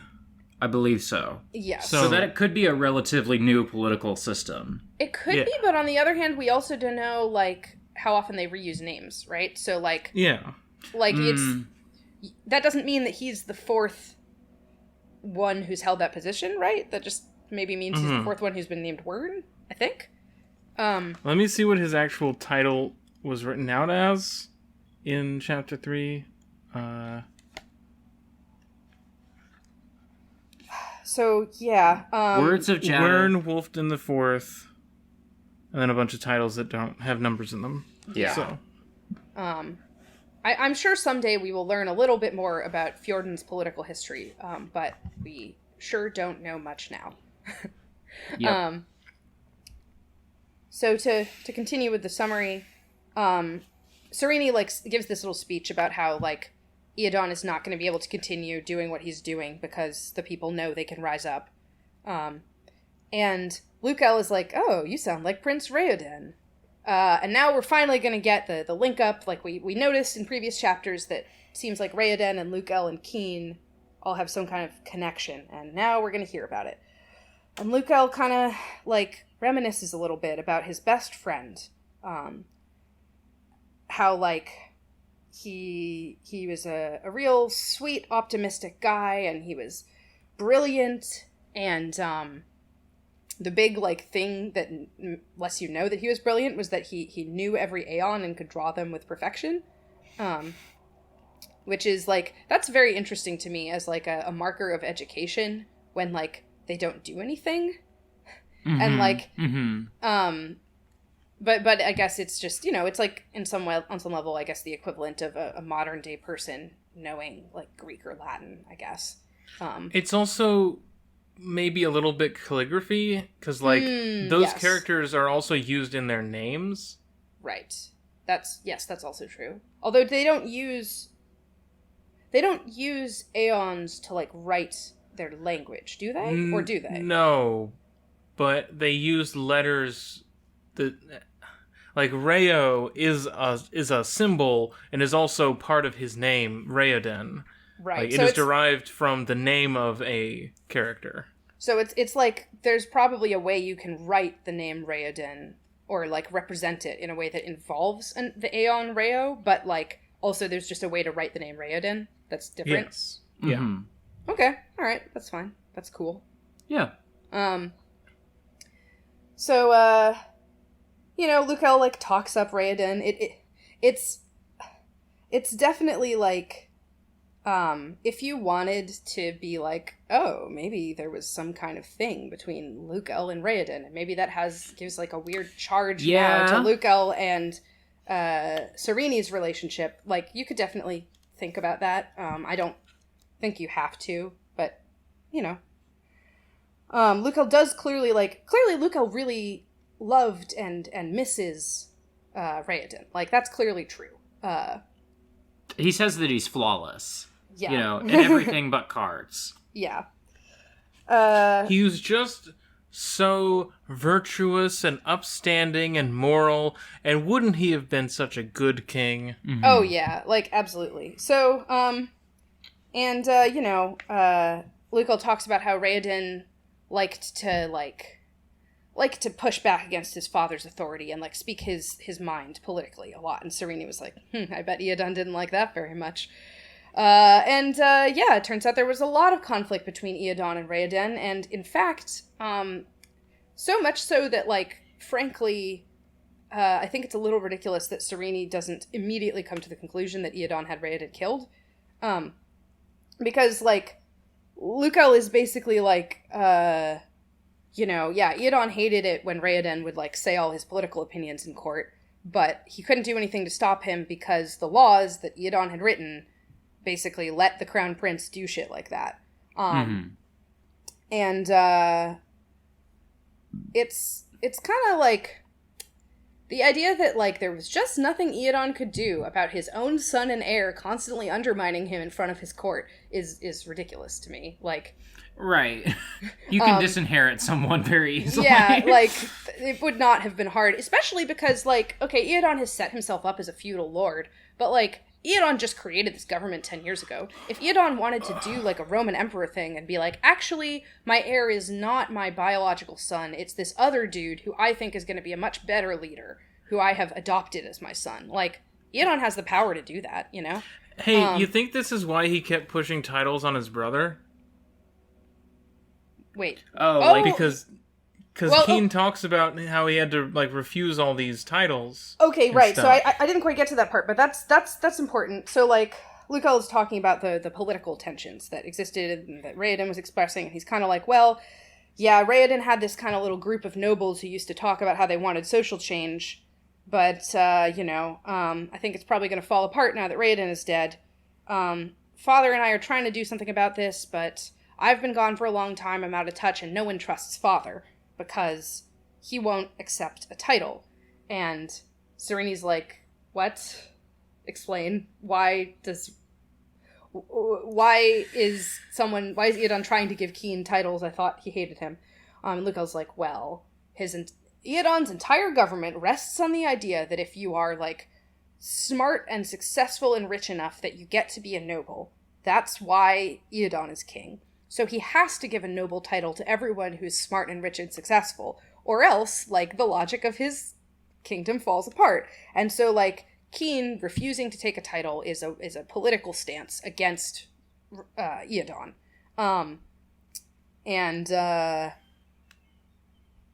That's certainly a big claim. There's an about idea how that here. Works. There's an idea here that Eodon wants to, like, preside over a perfectly logical nobility, and he can't do anything about Raoden because it would betray the logic that he created, and he can't.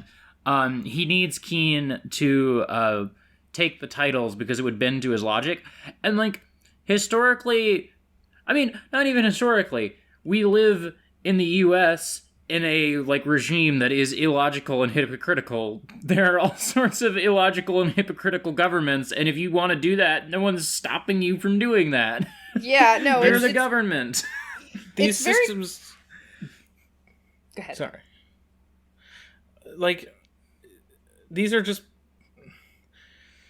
They aren't consistent. These sort of, like, structures are never consistent, partially because they're just groups of people, but, like, of course there's going to be, like, allowances here and there, or like favors here and there, or like like the law is never followed exactly to the letter anywhere in the world, right? Right. And like this idea that it can be, and that like it is trying to be, like the goal of a ruling system is to rule itself according to its own rules, and to, regardless of whether or not that's beneficial to it, instead of just being to control and consolidate and protect its own power, is such a weird like position to take. It really feels, I said this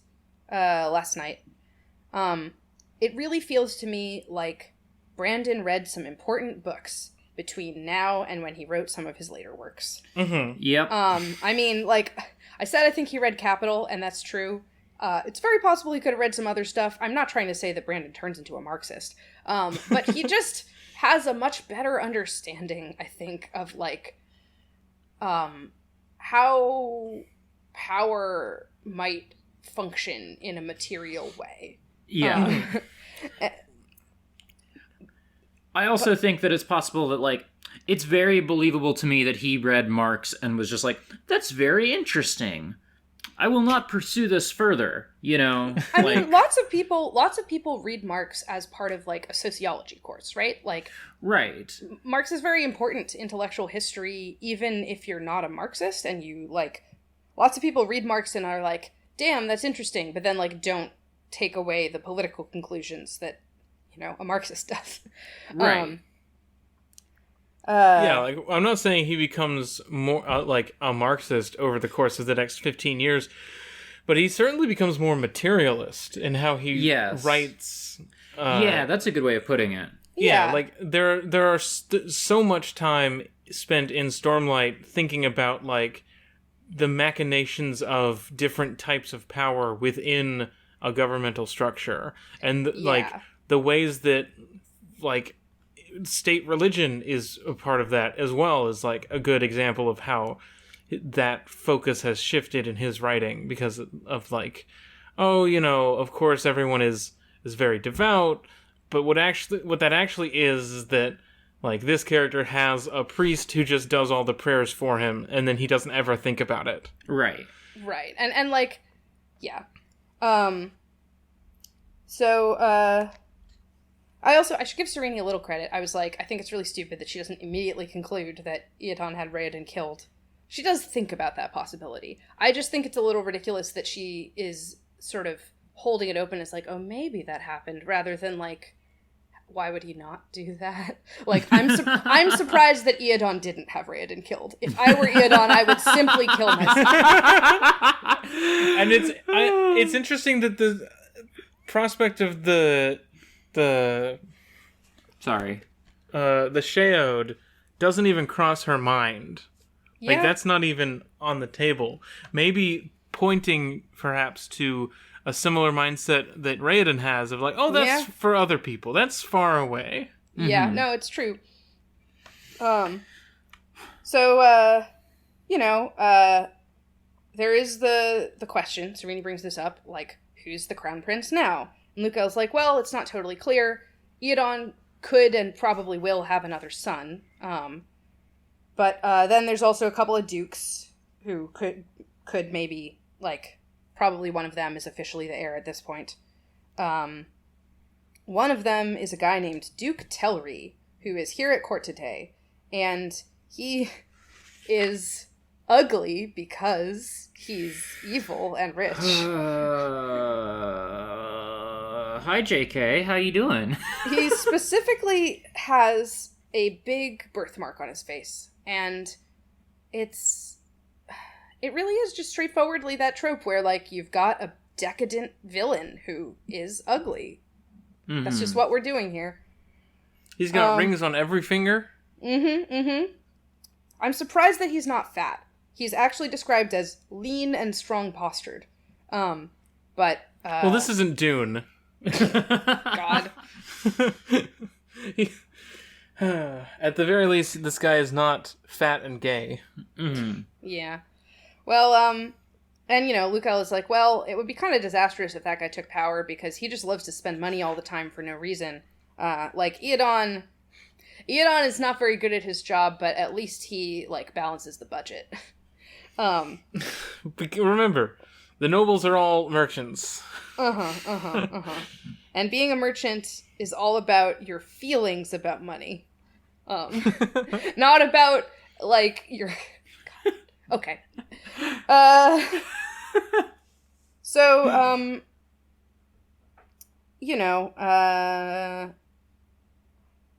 God. And Sereni points out that, even if Iadon hated Raoden, it is kind of surprising that Iadon was apparently, working really hard to find a legal solution to disinherit him, which he somehow couldn't find.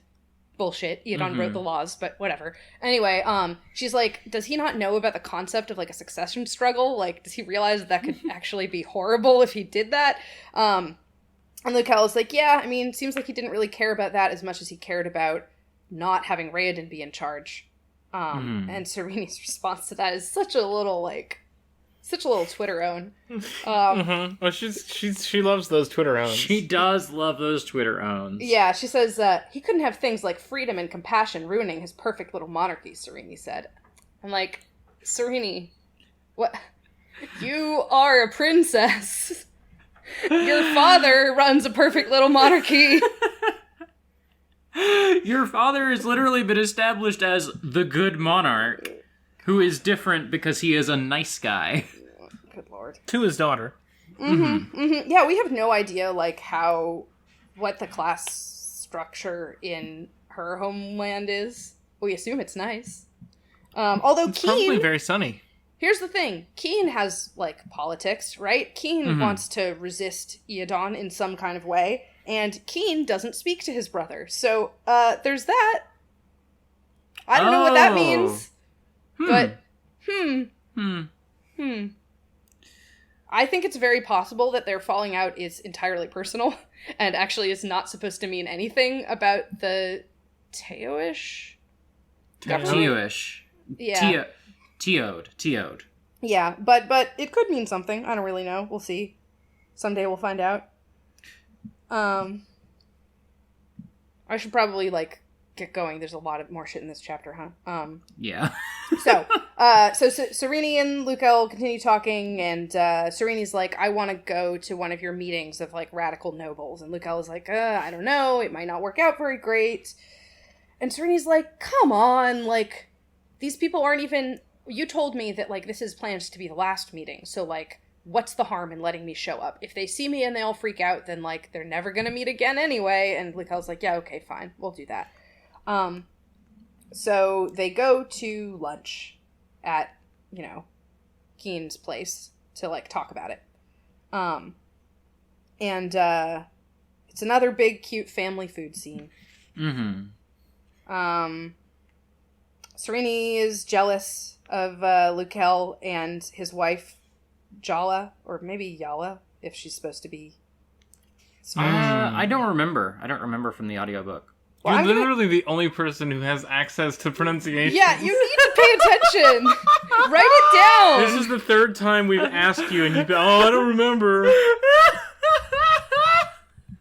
The thing is that I remember... I would remember if I was listening to the book straight through, but, I'm listening to, an hour every 2 weeks. Sure. Okay, so I'm on brandonsanderson.com/elantris-pronunciation-guide. No new updates on the progress bars, but, Yeah, that's fine. And no Listen, new... it's quarantine. Everyone's struggling to do their work. Okay. This is only for Aeonic names, so fuck off. Yeah, I mean, I'm gonna say Yala just because the J in the word Fjordal is pronounced that way, and I'm pretty sure that, I mean, even though she's very clear that she is not Fjordal, she's Svordish, but it seems like they share a language, so, Yes. she speaks Fjordal to Lukel, so. God, it's actually Kai Yi and... I do remember the narrator giving her absurd, over-the-top Swedish accent. I mean, that's clearly what we're meant to think, so... That be the only reason he married me? Like, just ridiculous shit. Amazing. I love that. So they're having a meal. Everyone's kind of being the character that they are. Adian is showing up and being cartoon autistic again. It sucks. It sucks. Everyone makes fun of Sereni's bad art. And, okay, right. So, what happens? At the end of dinner, or lunch, rather, Sereni decides to go take a trip, like a little walk to the wall of Elantris with, Kaisa and Daorn, the two, like, youngest kids of the family. There's also, there's a little, like, there's some stuff where Sereni gets reminded that her boyfriend is dead and she's never actually going to be able to get married, and she's sad about it. I think that's what her being jealous of Lukel and his wife is supposed to be, although it definitely comes across like she's horny for Lukel. Yeah, no, it's definitely... Also, what do we decide on Kaisei? Chaos. Chaos. Okay. She speaks like 6 languages. Oh, yeah, she's... Oh, yeah. I forgot that part. And whenever she gets upset, she just curses everyone out in different languages. Oh, right. And she's like, well, someone says, like, oh, well, they say that people can only learn 6 languages before they start to get jumbled in their head, and so Chaos is determined to learn 7 or something. Yeah. So these are good moral people because they're studied and learned. I love Lemony Snicket. I hear that's also Stephen King. Yeah, it's extremely Stephen King. Salem's Lot ends up just being 3 book nerds talking to each other about how vampires are bad and what to do about the vampires, just drawing on their different knowledge of different books because they studied different... But anyway. That sounds like me hanging out in college with 2 of my friends. Yeah. No, it's like a good vibe. It's like, oh, I wish I had friends like that, but those aren't people that exist on the real world. Yeah. Anyway. So Sereni goes on this little trip to the wall with her 2 little cousins. And she's like observing the wall and, you know, how huge it is and how it's kind of falling apart, and it's fascinating. And she's kind of comparing Kai and Elantris and thinking about how, like, Elantris is fascinating, but, like, actually, if I want to be doing my political maneuvering, I need to focus on Kai, because that's, like, where the people are and stuff. She sees some, like dead Seons. They're, like, little, like, she can see Seons floating outside the wall that are just kind of drifting, and she thinks about how this is supposedly what happened when, supposedly what happens now is if a person has a bond to a Seon and they are taken by the Sheod, their Seon goes mad. And so that's what these are. She gets to the top of the wall and has some fear of heights, but it's fine. It's kind of cute. Yeah, you know, love to give a girl a quirk. And she spots a Giorn. And Sereni's like, oh shit, it's my rival. There's that motherfucker. What a tool. So they all kind of make their way to the front of the crowd, and they hear Hrathen doing some preaching, and he's talking about how bad the Elantrians are. This is like, Sereni's listening to him, and she kind of knows about the theology he's talking about, right? So he's like, the Elantrians are animals. They don't have any will to serve God, and so they have, like, lost the thing that distinguishes animals from humans. And Sereni's like, oh, okay, yeah, I know about that. That's the Shu-Dereth understanding of what the difference is between humans and animals. But, like, why is he telling people that? Like, what's the point of shitting on the Elantrians? But she's kind of like, you know, I don't actually care, like, what he thinks he's doing with this. I am just going to own him with facts and well, okay, she doesn't really own him with facts and logic, But she is going to own him. Yeah. She's going to draw a sword labeled Facts and Logic. Yeah, 100% she's doing that. But it's like a pink plastic sword because she's going bimbo mode on him. I mean, what she's doing, to be honest, is like the argument equivalent of like, you know, that thing that shows up in martial arts movies where it's like, oh, I'm just like a weak doofus and I don't have any weapons on me. No one could beat me in a fight. The Jackie Chan of theological debate. The drunken debater. Yeah. Yeah, 100% that's what she's doing.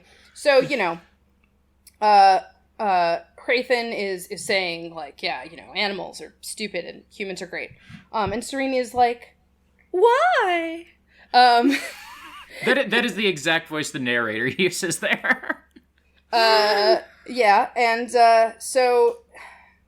and she, like, times it in such a way that, like, she does get the attention of the crowd, and Hrathen's kind of like, oh, fuck, I gotta answer this stupid question. And she refers to Jadith as Mr. Jadith, which is very cute and stupid. It's very funny. And, Mr. Voldemort?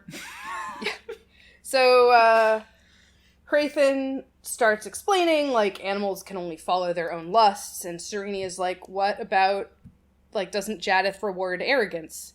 And the Gjorn is like, no, it's ambition, not arrogance, thanks.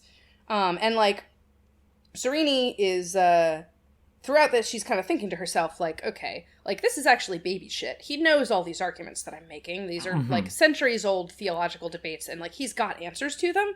But this crowd that's listening to him doesn't know that. And all they can hear is that, like, she's asking what sound like really simple questions, and he's struggling to kind of answer her without losing his temper. And it is... God, it honestly... I look at this and I'm like... this is something that, like, I mean, when you learn to be a missionary, you are trained in, like, theological arguments, right? Mm-hmm. And you learn not only about the arguments that support your beliefs, but also the common ones that, you know, the people who are teaching you believe that you're going to encounter to counter those, and they teach you counter arguments, right? Like, that's part of how it works. So, like, this thing where you have these people who hold opposed beliefs, but who also have a kind of shared intellectual history, I'm definitely viewing a lot of, like, Brandon Sanderson's personal history here, even though obviously they are talking about a totally different religion. Like, it is not a point of theological certainty in, like, I don't think in the LDS church that, like, God rewards arrogance, right? Like, in fact, I think pretty much the opposite. Or that animals, the thing that separates animals from people is whether or not they worship God. Yeah. But, you know, basically she just kind of keeps going back and forth with him with these things where she's asking questions that she knows he has answers to, but that she also knows are going to make him look bad and make him look like either he doesn't have answers or, like, his answers are things that don't make clear sense to the people who are listening. She's thinking the whole time about, like, well, I obviously couldn't beat this guy in a real debate, but that's not what I'm trying to do right now. I'm just trying to make him look stupid. This isn't a debate, though. This is Twitter. Basically, they're quote tweeting each other. Yeah, 100% they are. Yeah, so basically, Serena wins this, and she pretty much just ends it being like, damn, I guess I just can't understand religion. And everyone else is kind of like, yeah, I guess religion's kind of confusing and stupid, huh? And they leave. Which does prompt a question of what is the religious landscape of like Shukorath? Is that what it is? Yeah, like, I think the vibe we're meant to get here is that, like, most of these people are probably, technically speaking, followers of Shukorath, but they don't really know that much about it or think about it very often. Mm-hmm. Right. Yeah, we've not seen any Shukorath religious institutions at all. We haven't seen any religious practices. Like, Come on. like, nobody's gone to church. Like, we had the funeral, but we didn't even, like, have much detail for that. Like, Serene doesn't have to go to church every week now that she lives with this family and, like, have to experience a new, like, religious thing that is tied to her position. Like, there's no exploration, there's no explanation to the reader of, like, here's where these things differ, or here's the significance of this religion to the people, and, like, it's very important to the commoners, but, like, all the nobles are kind of like, whatever, roll your eyes, eat your communion and get back to, you know, extorting value from your laborers. Right. Yeah, there's nothing like that, and that's frustrating. Even, like, Serene is having a theological debate with him, but she's not even thinking at all about, like, what she actually believes. Everything she's saying is, like, her fake bimbo front. God. I feel silly just using that word repeatedly, but it really is what she's doing. Like, it's what she's doing. She's doing a performance of heightened femininity and stupidity. Like, that's what it is. My new song, Bimbo Mode. It's also funny because after the crowd disperses, like, Hrathen goes up to her and is like, good game, and she's like, good game, and they both acknowledge that she is not as stupid as she's playing. Like, Hrathen is like, okay, this person obviously, like, Hrathen immediately pegs her as someone who has studied theology, and, like, it is extremely, like, I grant to you the poster's honor. Enjoy this Reddit gold. You're a gentleman and a scholar. Yes, absolutely. By contrast, by the way, Deloff does not have the poster's respect for her. Deloff fucking hates her, and, like, Deloff's gonna go sicko mode. She looks at Deloff and his expression, and she's like, oh my god, like, if Hrathen weren't here holding this guy back, like, I would be fucked right now. He would just throw me off this wall. And to be honest, like, yeah, Hrathen, you should have your violent manservant kill this woman. She's a huge problem for you. And I don't get the impression Eodon's gonna throw him out of the city if he does kill Serene, because Eodon doesn't like Serene either. And Eodon's also really stupid, so, like, if someone plotted to kill Serene, I don't think the Eodon would notice. Yeah. Well, maybe Hrathen will get there sooner or later. Hrathen does seem to have a kind of, like a certain, cautiousness about overt violence. Like, I think that's meant to be an actual character trait of his, so, you know, there is that. And I think the impression I get is that is at least partially a reaction to what happened in Duladel. Mm-hmm. Yeah. That maybe he wasn't always like that, but he's like, he's now more mature and more learned about, you know, the repercussions of his actions, and now he's, like, taking a more steady hand with things. Yeah. Maybe he should kill Deloff, though. That's just my... I think that's gonna bite him in the ass. Wait. Sorry, did you mean to say that Hrathen should kill Deloff? Yes. Yeah. I mean, I get what you're saying, but Deloff is like his most useful asset right now, as well as definitely a big danger to him. But yeah, like, Deloff is going to stab him literally, physically in the back. Yeah. He could be, I think, like, he could be doing a lot more psychology to Deloff. Like, remember how he pretty much told Deloff, like, no, the Elantrians aren't really the devil? Like, I think that was a stupid move. Anyway. Although, I guess, whatever. We still don't know why Deloff rejected that idea in the first place. Mm-hmm. Someday I hope we find out. We're saying that a lot in this episode. Someday I hope we'll find out. 20% of the way through the book, and we are hoping to someday find things out. Yeah. Okay, so Serene's two little cousins were super impressed by her little display. They both totally saw through the fact that she's not really that stupid. Mm-hmm. Which I think is very funny because they met her yesterday. And they were just owning her for, like, how bad her art is. So, like, you'd think that they might, especially since they're children, be kind of like, Serene, did you think that those things made sense that you said? You know that that's stupid, right? But no, they were both just like, oh my god, you're so smart and cute. Like, you owned that guy so hard. That guy sucked. And, they have a little discussion about this where, like, apparently Keen has told Daorn, the male little cousin, that the Gyorn is here to convert us all to Shudarith because the crops didn't do well last year, so there's a famine now, and hard times make people willing to accept a man who preaches change. So Keen and even Daorn are aware of the idea that there's some kind of building crisis in this city and that maybe Hrathen is trying to take advantage of it. And Serene is like, yeah, I think that's basically true. And Serene's thinking about how, like, she still doesn't really know what the guy's ultimate intentions are, and, like, even though, you know, this was fun, but it was kind of just playing, it was kind of just a skirmish. Mm-hmm.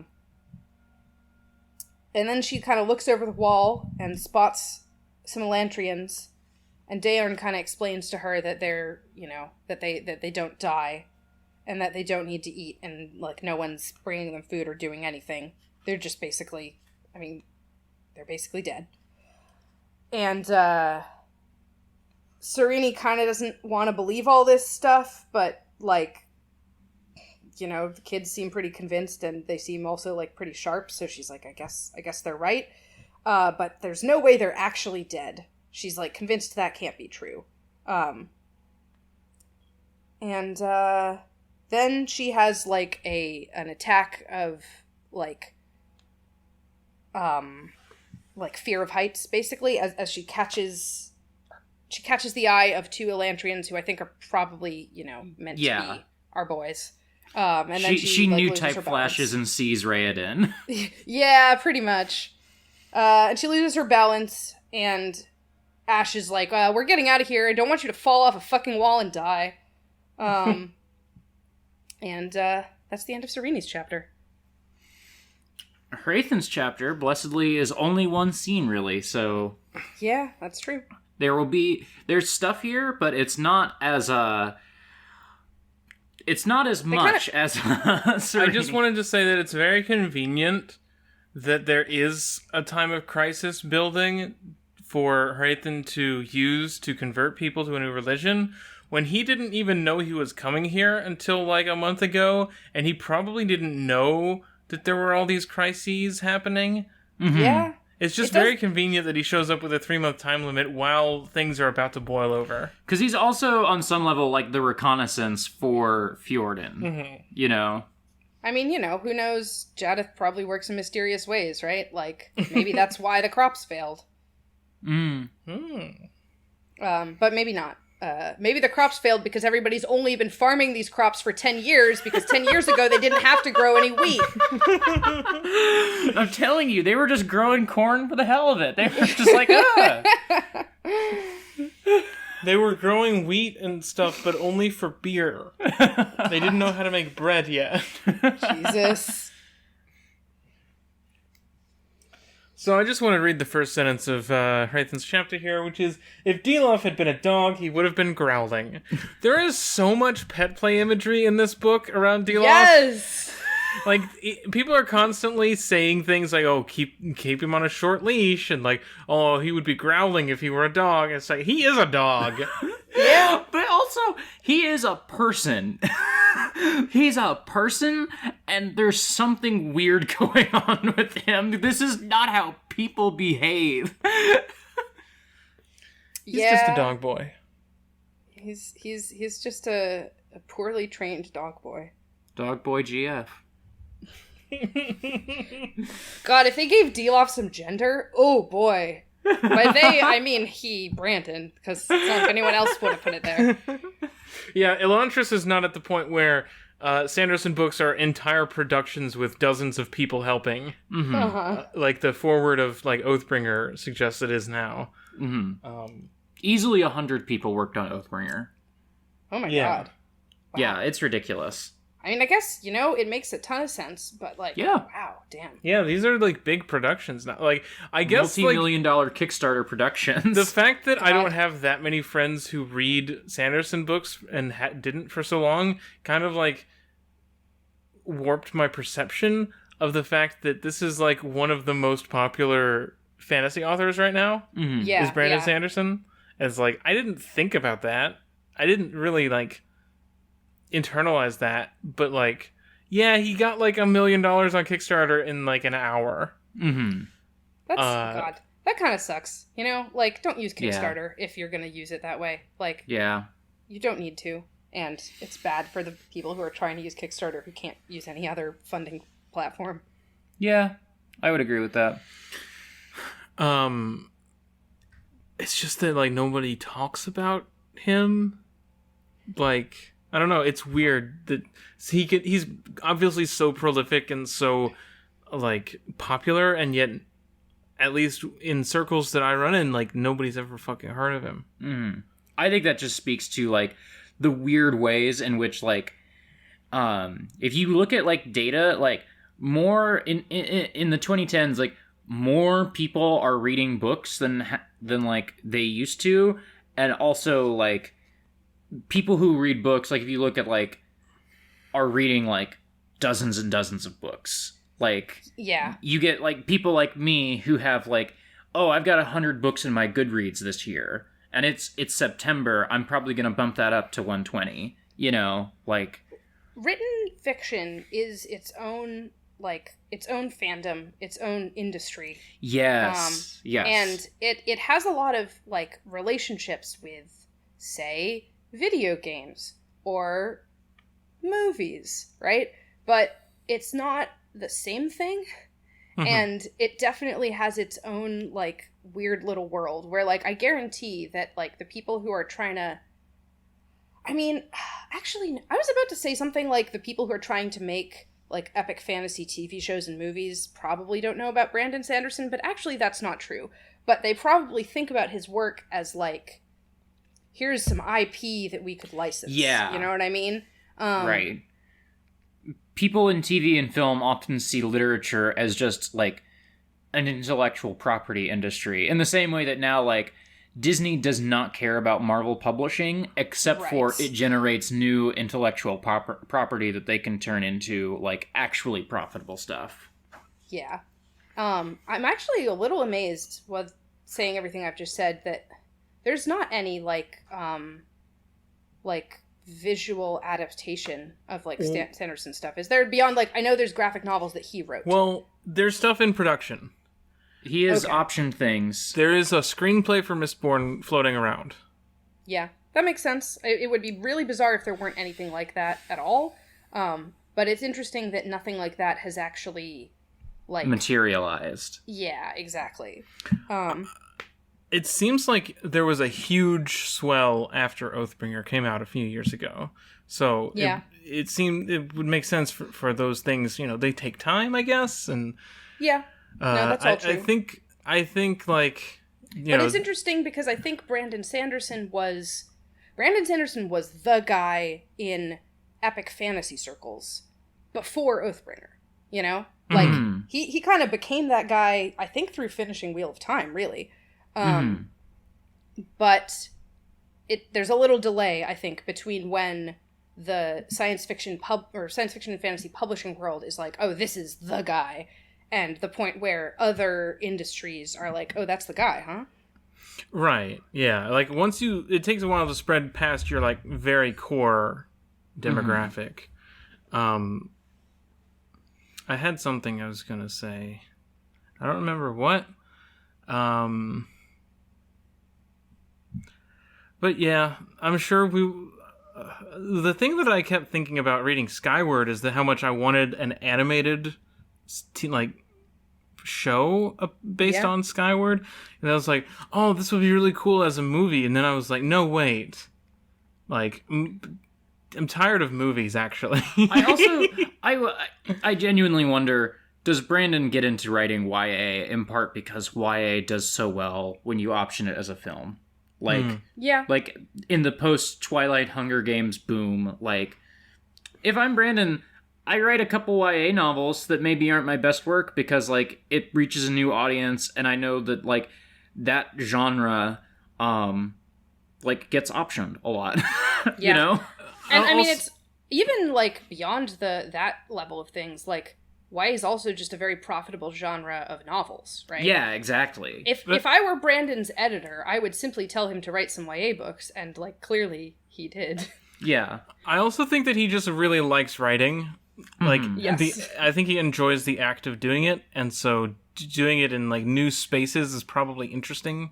Is my like interpretation as well. I really think of him as like a craftsman as much as anything else, and so you could totally sell me on, yeah, Brandon just wanted to like develop his craft into this new direction because that he hadn't tried. I mean, one of my favorite things he's written is the time he tried to do a little bit of a horror story.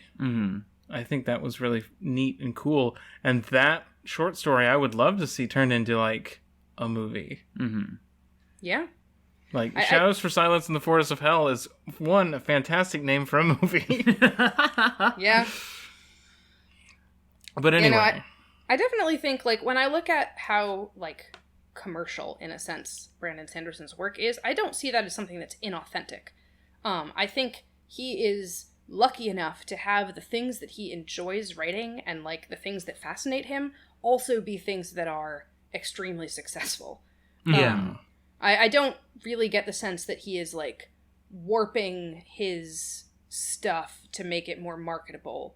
Except in as much as I'm sure that, like, again, like, I'm sure his editor and, like, other people who are involved with him will say things like, hey, Brandon, have you thought about doing X or Y? That seems like it's going to be really successful soon, or, like, that's really popular. And I'm sure he, like, thinks about that. But I also don't imagine... I'm sure that's not a one-way relationship, you know what I mean? Yeah. I think post Dragonsteel, like once Cosmere is done and he's done like his like big Brandon project, you know, when he's like 65, I can see him definitely just gradually turning into a person who starts phoning things in. But like, you know, we're going to get Sanderson to write the novelization of the new Star Wars movie instead of Alan Dean Foster. Like, I could see that kind of thing. That would be sick, though. We should talk about Hrathen, but that would be sick. Oh, God, right. We're not done with Hrathen. We haven't started Hrathen. Oh, okay. Hrathen's chapter was also kind of Serene's chapter. Like, the bulk of Hrathen's action this week was in Serene's stuff. But, yeah. Basically, Diloff is pissed about... what Serene's doing. And basically talks about how they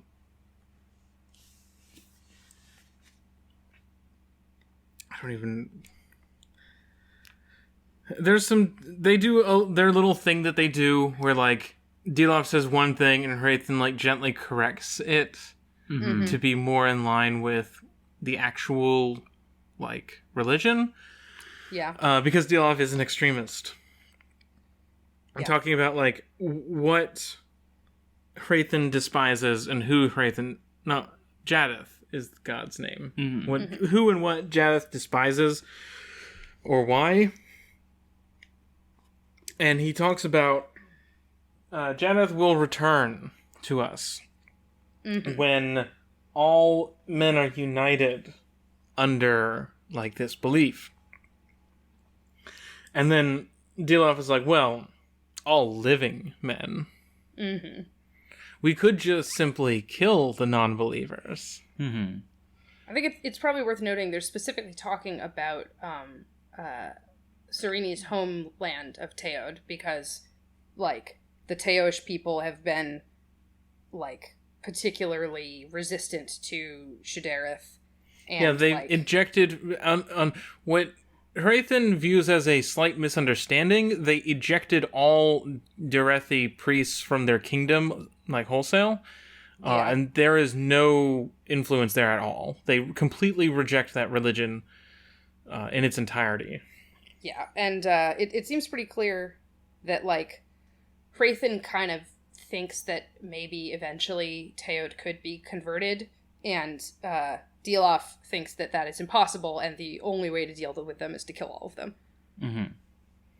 I'm excited for when we get Serene's version, like, Serene recounting that same event, and it's not a slight misunderstanding from the Teod, like, perspective. Like, Teod people are like, no, fuck y'all. Yeah, I would imagine, yeah.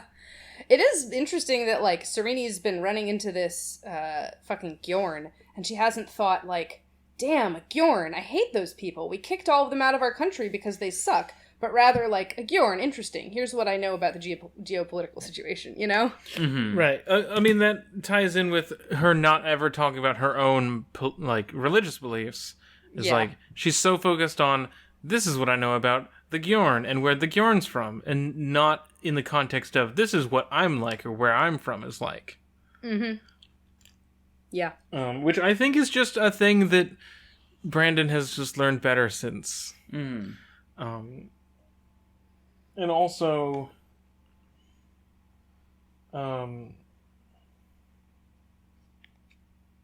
he calls it invigorating that his sermon was foiled. Uh-huh.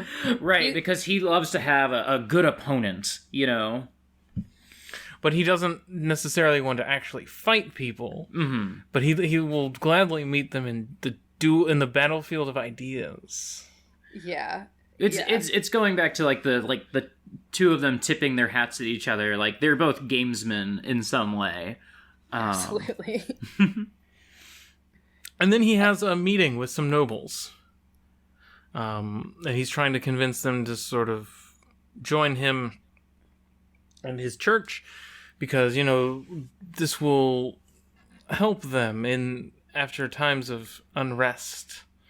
And some of them want specific promises in exchange for their, like, sort of allegiance to his cause here. Mm-hmm. And he doesn't give them because he doesn't want concrete proof of treason to reach the ears of Eodon. So he's very sort of dodgy in how he's answering these questions, and like some of them are too eager, and he's like, well, if you're swayed that easily by my offers, then I'm like distrustful of that. And guess who's here? Uh-huh. Tellery. Oh, I missed that connection But when how I was could reading. you miss the large purplish birthmark? I was like, this is probably someone from Eodon's court that we've seen, and I can't remember who it is, and I was like 20 minutes away from having to go to work, so I was just finishing the chapter. But basically, Hrathen was like, look, Eodon's not going to be king forever, and he's not going to be king for the rest of his life. We all know that he's going to lose the throne soon. So where does that leave you? Because your authority and your, titles and everything that makes you noble comes directly from Eodon, not from anything else, because Eodon founded this order. Mm-hmm. He wrote down who has merit and who has influence. And so if he's gone, where does that leave you? So you should just think about that. Yeah.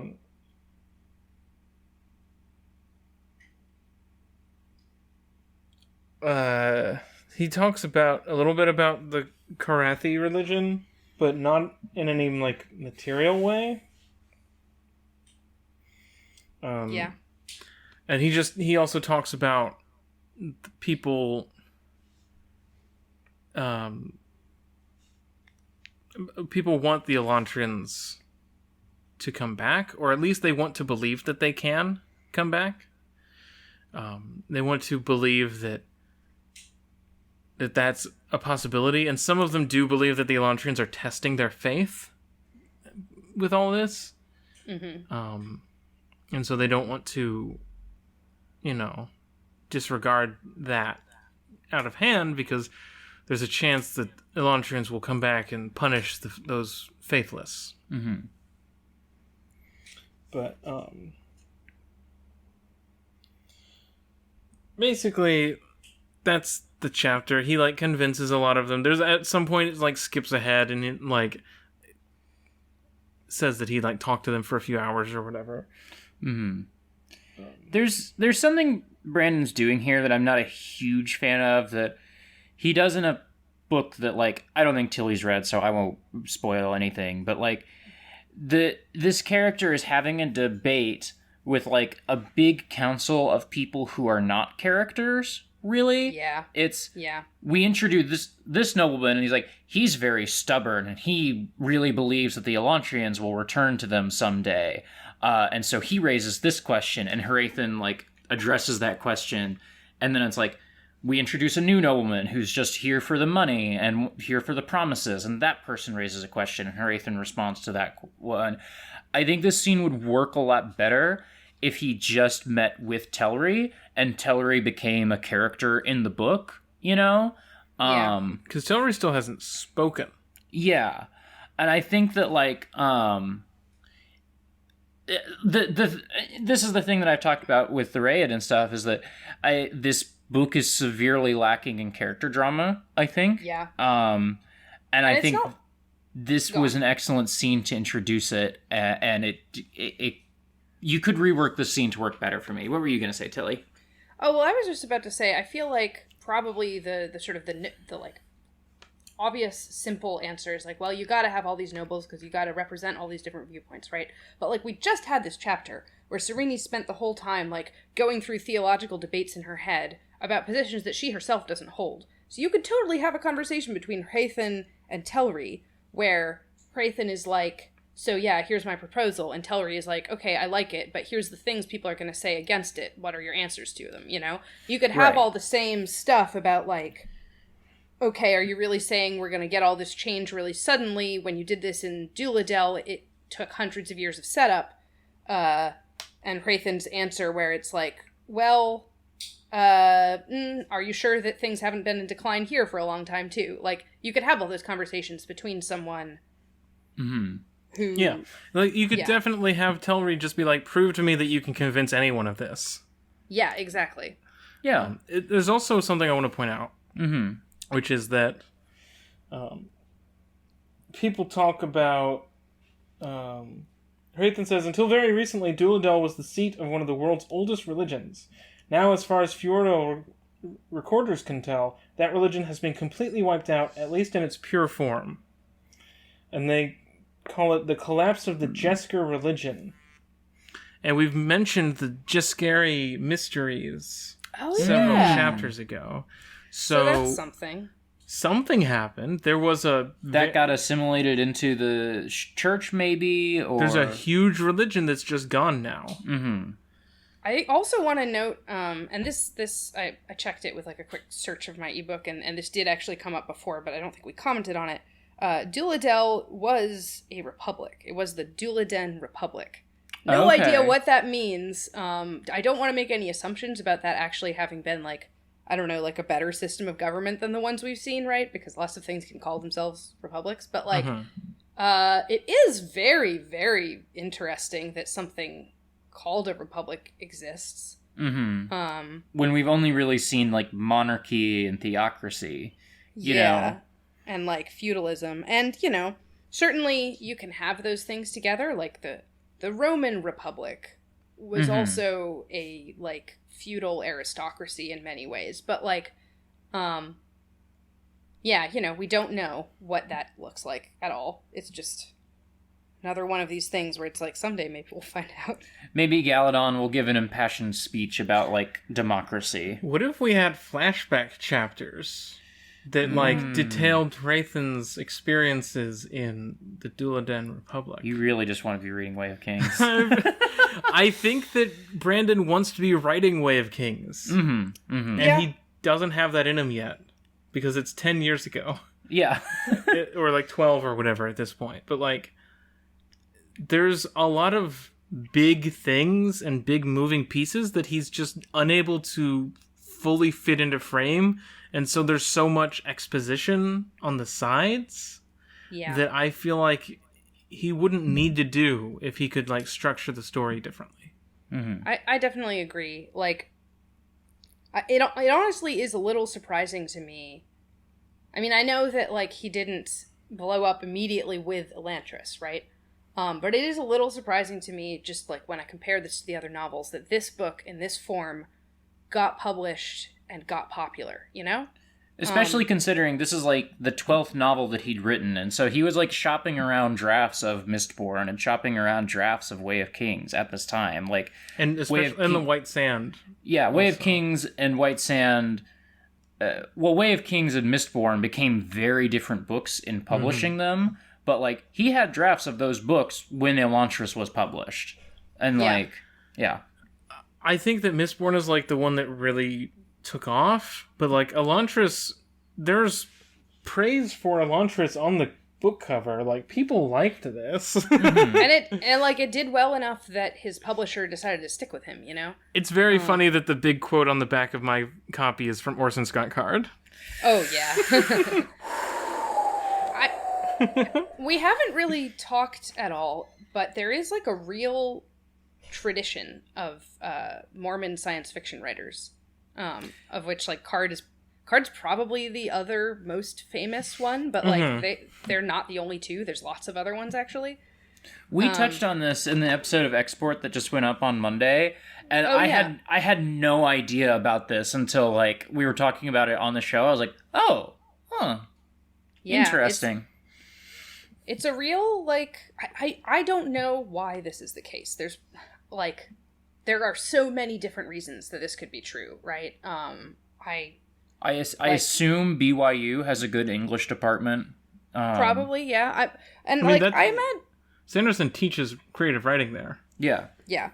And there's also, like, certainly, I think you can certainly see connections between the things that Brandon Sanderson is interested in talking about and the things that are important to, like, LDS belief, you know, but I don't want to lean too much on that, right? Because, like, Brandon Sanderson is also an individual writer with his individual interests. He's not just, like, defined by his religion, by his, like, cultural background. Yeah, like Sanderson and Card are wildly different people and wildly different writers, you know? Yeah, for sure. That's a context that I don't know much about that I want to read more on. As this podcast continues, we're going to be at this for a couple of years, so there's plenty of time for me to just, I guess, read about that. But. Yeah. One thing that I do know is true, and that I wonder if this has something to do with the historical association of, like, Mormons with writing science fiction.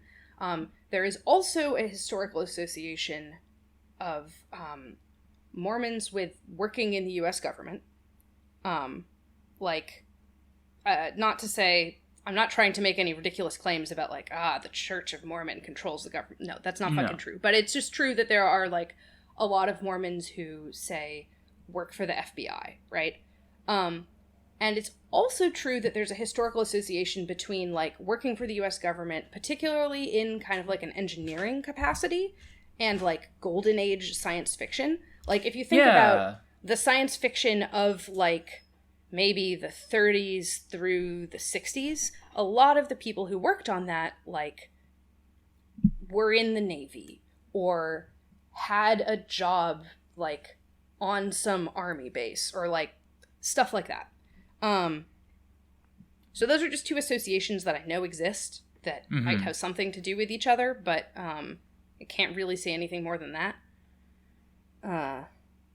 Probably somebody out there has written or is writing, like, a sociology thesis on this.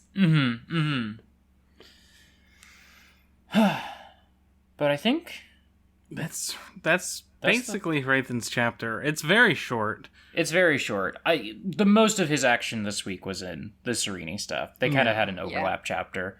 Yeah. Oh, right. Actually, I do want to point out one thing that's in this chapter also, which has to do with what the political position of Svorden is. Just because, you know, that's also been foregrounded with Yala, maybe. Which is that Svorden is, like, the political center of, quote-unquote, the East. And it seems like pretty much the entirety of the East is under feudal control and follows Shuderith, and I think has for generations, he's suggesting. I think so, yeah. So, like, that's kind of his example when he's like, hey, look, if you convert to my religion, like, things can go well for you. See how well it worked out for the East. Mm-hmm. Like, you can assimilate into the Empire. Yeah, pretty much, yeah. But yeah, I think that's going to do it for the podcast this week, unless we've got more. I have one very, very silly thing to mention, which I've been meaning to for episodes now. Before we even thought about this podcast, it became a thing that at some point, Hannah just like turned to me and she said, Tilly, you're like Brandon Sanderson's Cosmere to me. And I was like, what? Mm-hmm. She's not read these books. And she was like, I don't know, it's nice. My friends like it. And she's been telling me I need to put that on the podcast, and I forgot to do it for the past 2 episodes, so... Well, thank you, Hannah. Thank you, Tilly. We did get an email from Hannah today. Oh, did we? Yeah. Oh, okay. Yeah. And I think we can tackle that real quick before we sign off. So Hannah sent us an email with a question. I was going to look at the phone, but I'm not going to look at the phone. I'm going to hear it live. Hannah asks, I feel like Brando Cosmere would be a good silly sci-fi name, but I don't know if it's a Tomino name or a Friends at the Table name or whatever. Can you all please figure this one out for me? What type of outer space does the character Brando Cosmere live in? I want to see it as a Star Wars character. That makes sense as a Star Wars. I want to posit maybe an Ideon name. Yeah. Yeah. I think using a word like Cosmere that like suggests cosmos but also doesn't mean anything is something that Eon might do. That is what they did with the name of their main character. I do like the Star Wars pull. I think that's a good one too. Because the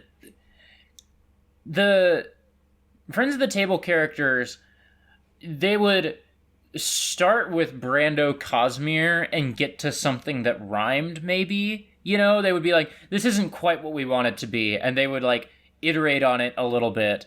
And a Gundam character would, like, be Brando Cosmere, but it would be spelled, like, Kozmeer. No, a Gundam character would be Cosmere Brando. Yeah, Cosmere Brando is definitely... Yeah, Cosmere Brando is a Gundam character, for sure. Yeah. Cosmere Brando is a member of the Crossbone Vanguard. I hope that answers your question, Hannah. Who wants to do some plugs? I'll do plugs. I think I went first last time. You can find me on Twitter at autumnal_coffee. Tomorrow, Em and I will be recording the final episode before a brief hiatus of And Then an Aeroplane. I'm getting surgery at the end of September. I forgot about that. And so this podcast might also go on a brief hiatus as I recover it from it. Hadn't really thought about that at all. But yeah, I'm getting a surgery at the end of September. And so we are going to cover Tales from Earthsea and then go on a brief hiatus. It's kind of the opposite of Wake Me Up when September ends, because it's going to be anesthetized me when September ends. Later today, Regression and I are recording the next episode of Hot Singles. We've been off for a couple weeks because of work stuff and them moving. And Nora and I are going to do Export at some point this week, I hope, because we have a really dumb idea for an episode that I want to do. It'll be fun. Yeah. Tilly, where can people find you? Yeah, so you can find me on Twitter at Shar_Asnablunt. And you can check out my other podcast, Higgledy Whale Statements, which is on the Abnormal Mapping Network. And that's a podcast where me and my best friend Ben are going through Moby Dick a few chapters at a time. And the vibes are very different from this show. But it's, if you like book podcasts, maybe give it a try. So that's me. You can find me on Twitter at NeitherNora. Find the stuff I do at norablake.online. You can support the show by going to patreon.com/exportaudio or exportaud.io. Toss us some money. You'll get access to some backer-only shows like duo lane and import audio, which are just fun times. We just had a duo lane go up today, right before we started recording, with M from Abnormal Mapping, and we talked about video games. You can find the show on Twitter at, I think, at the Ars Arcanum or something. Is that right? Shit. I should know this. Yes, that's correct. At the Ars Arcanum. You should give me that password to that account so I can shitpost on it. I told you the password to that account. Did you? Yeah, pretty sure. Okay, well. Tell it to me again, but off air. Okay, it's... You can bleep that out. That's it for plugs, I guess? I think that's it. Yeah. Did we have a sign-off? We had a sign-off. No, we did not have a sign-off. I remember fading out when I was editing yesterday, or Monday. I remember fading out on us arguing about what a sign-off should be. We had a lot more energy at the end of that podcast. You were all like Brandon Sanderson's Cosmere to me. You, the listeners, are all like Brandon Sanderson's Cosmere to us. That's such a lengthy sign-off. Remember, the social is predicated on its exclusions. What? I was doing the sign-off for a different podcast. Read a book.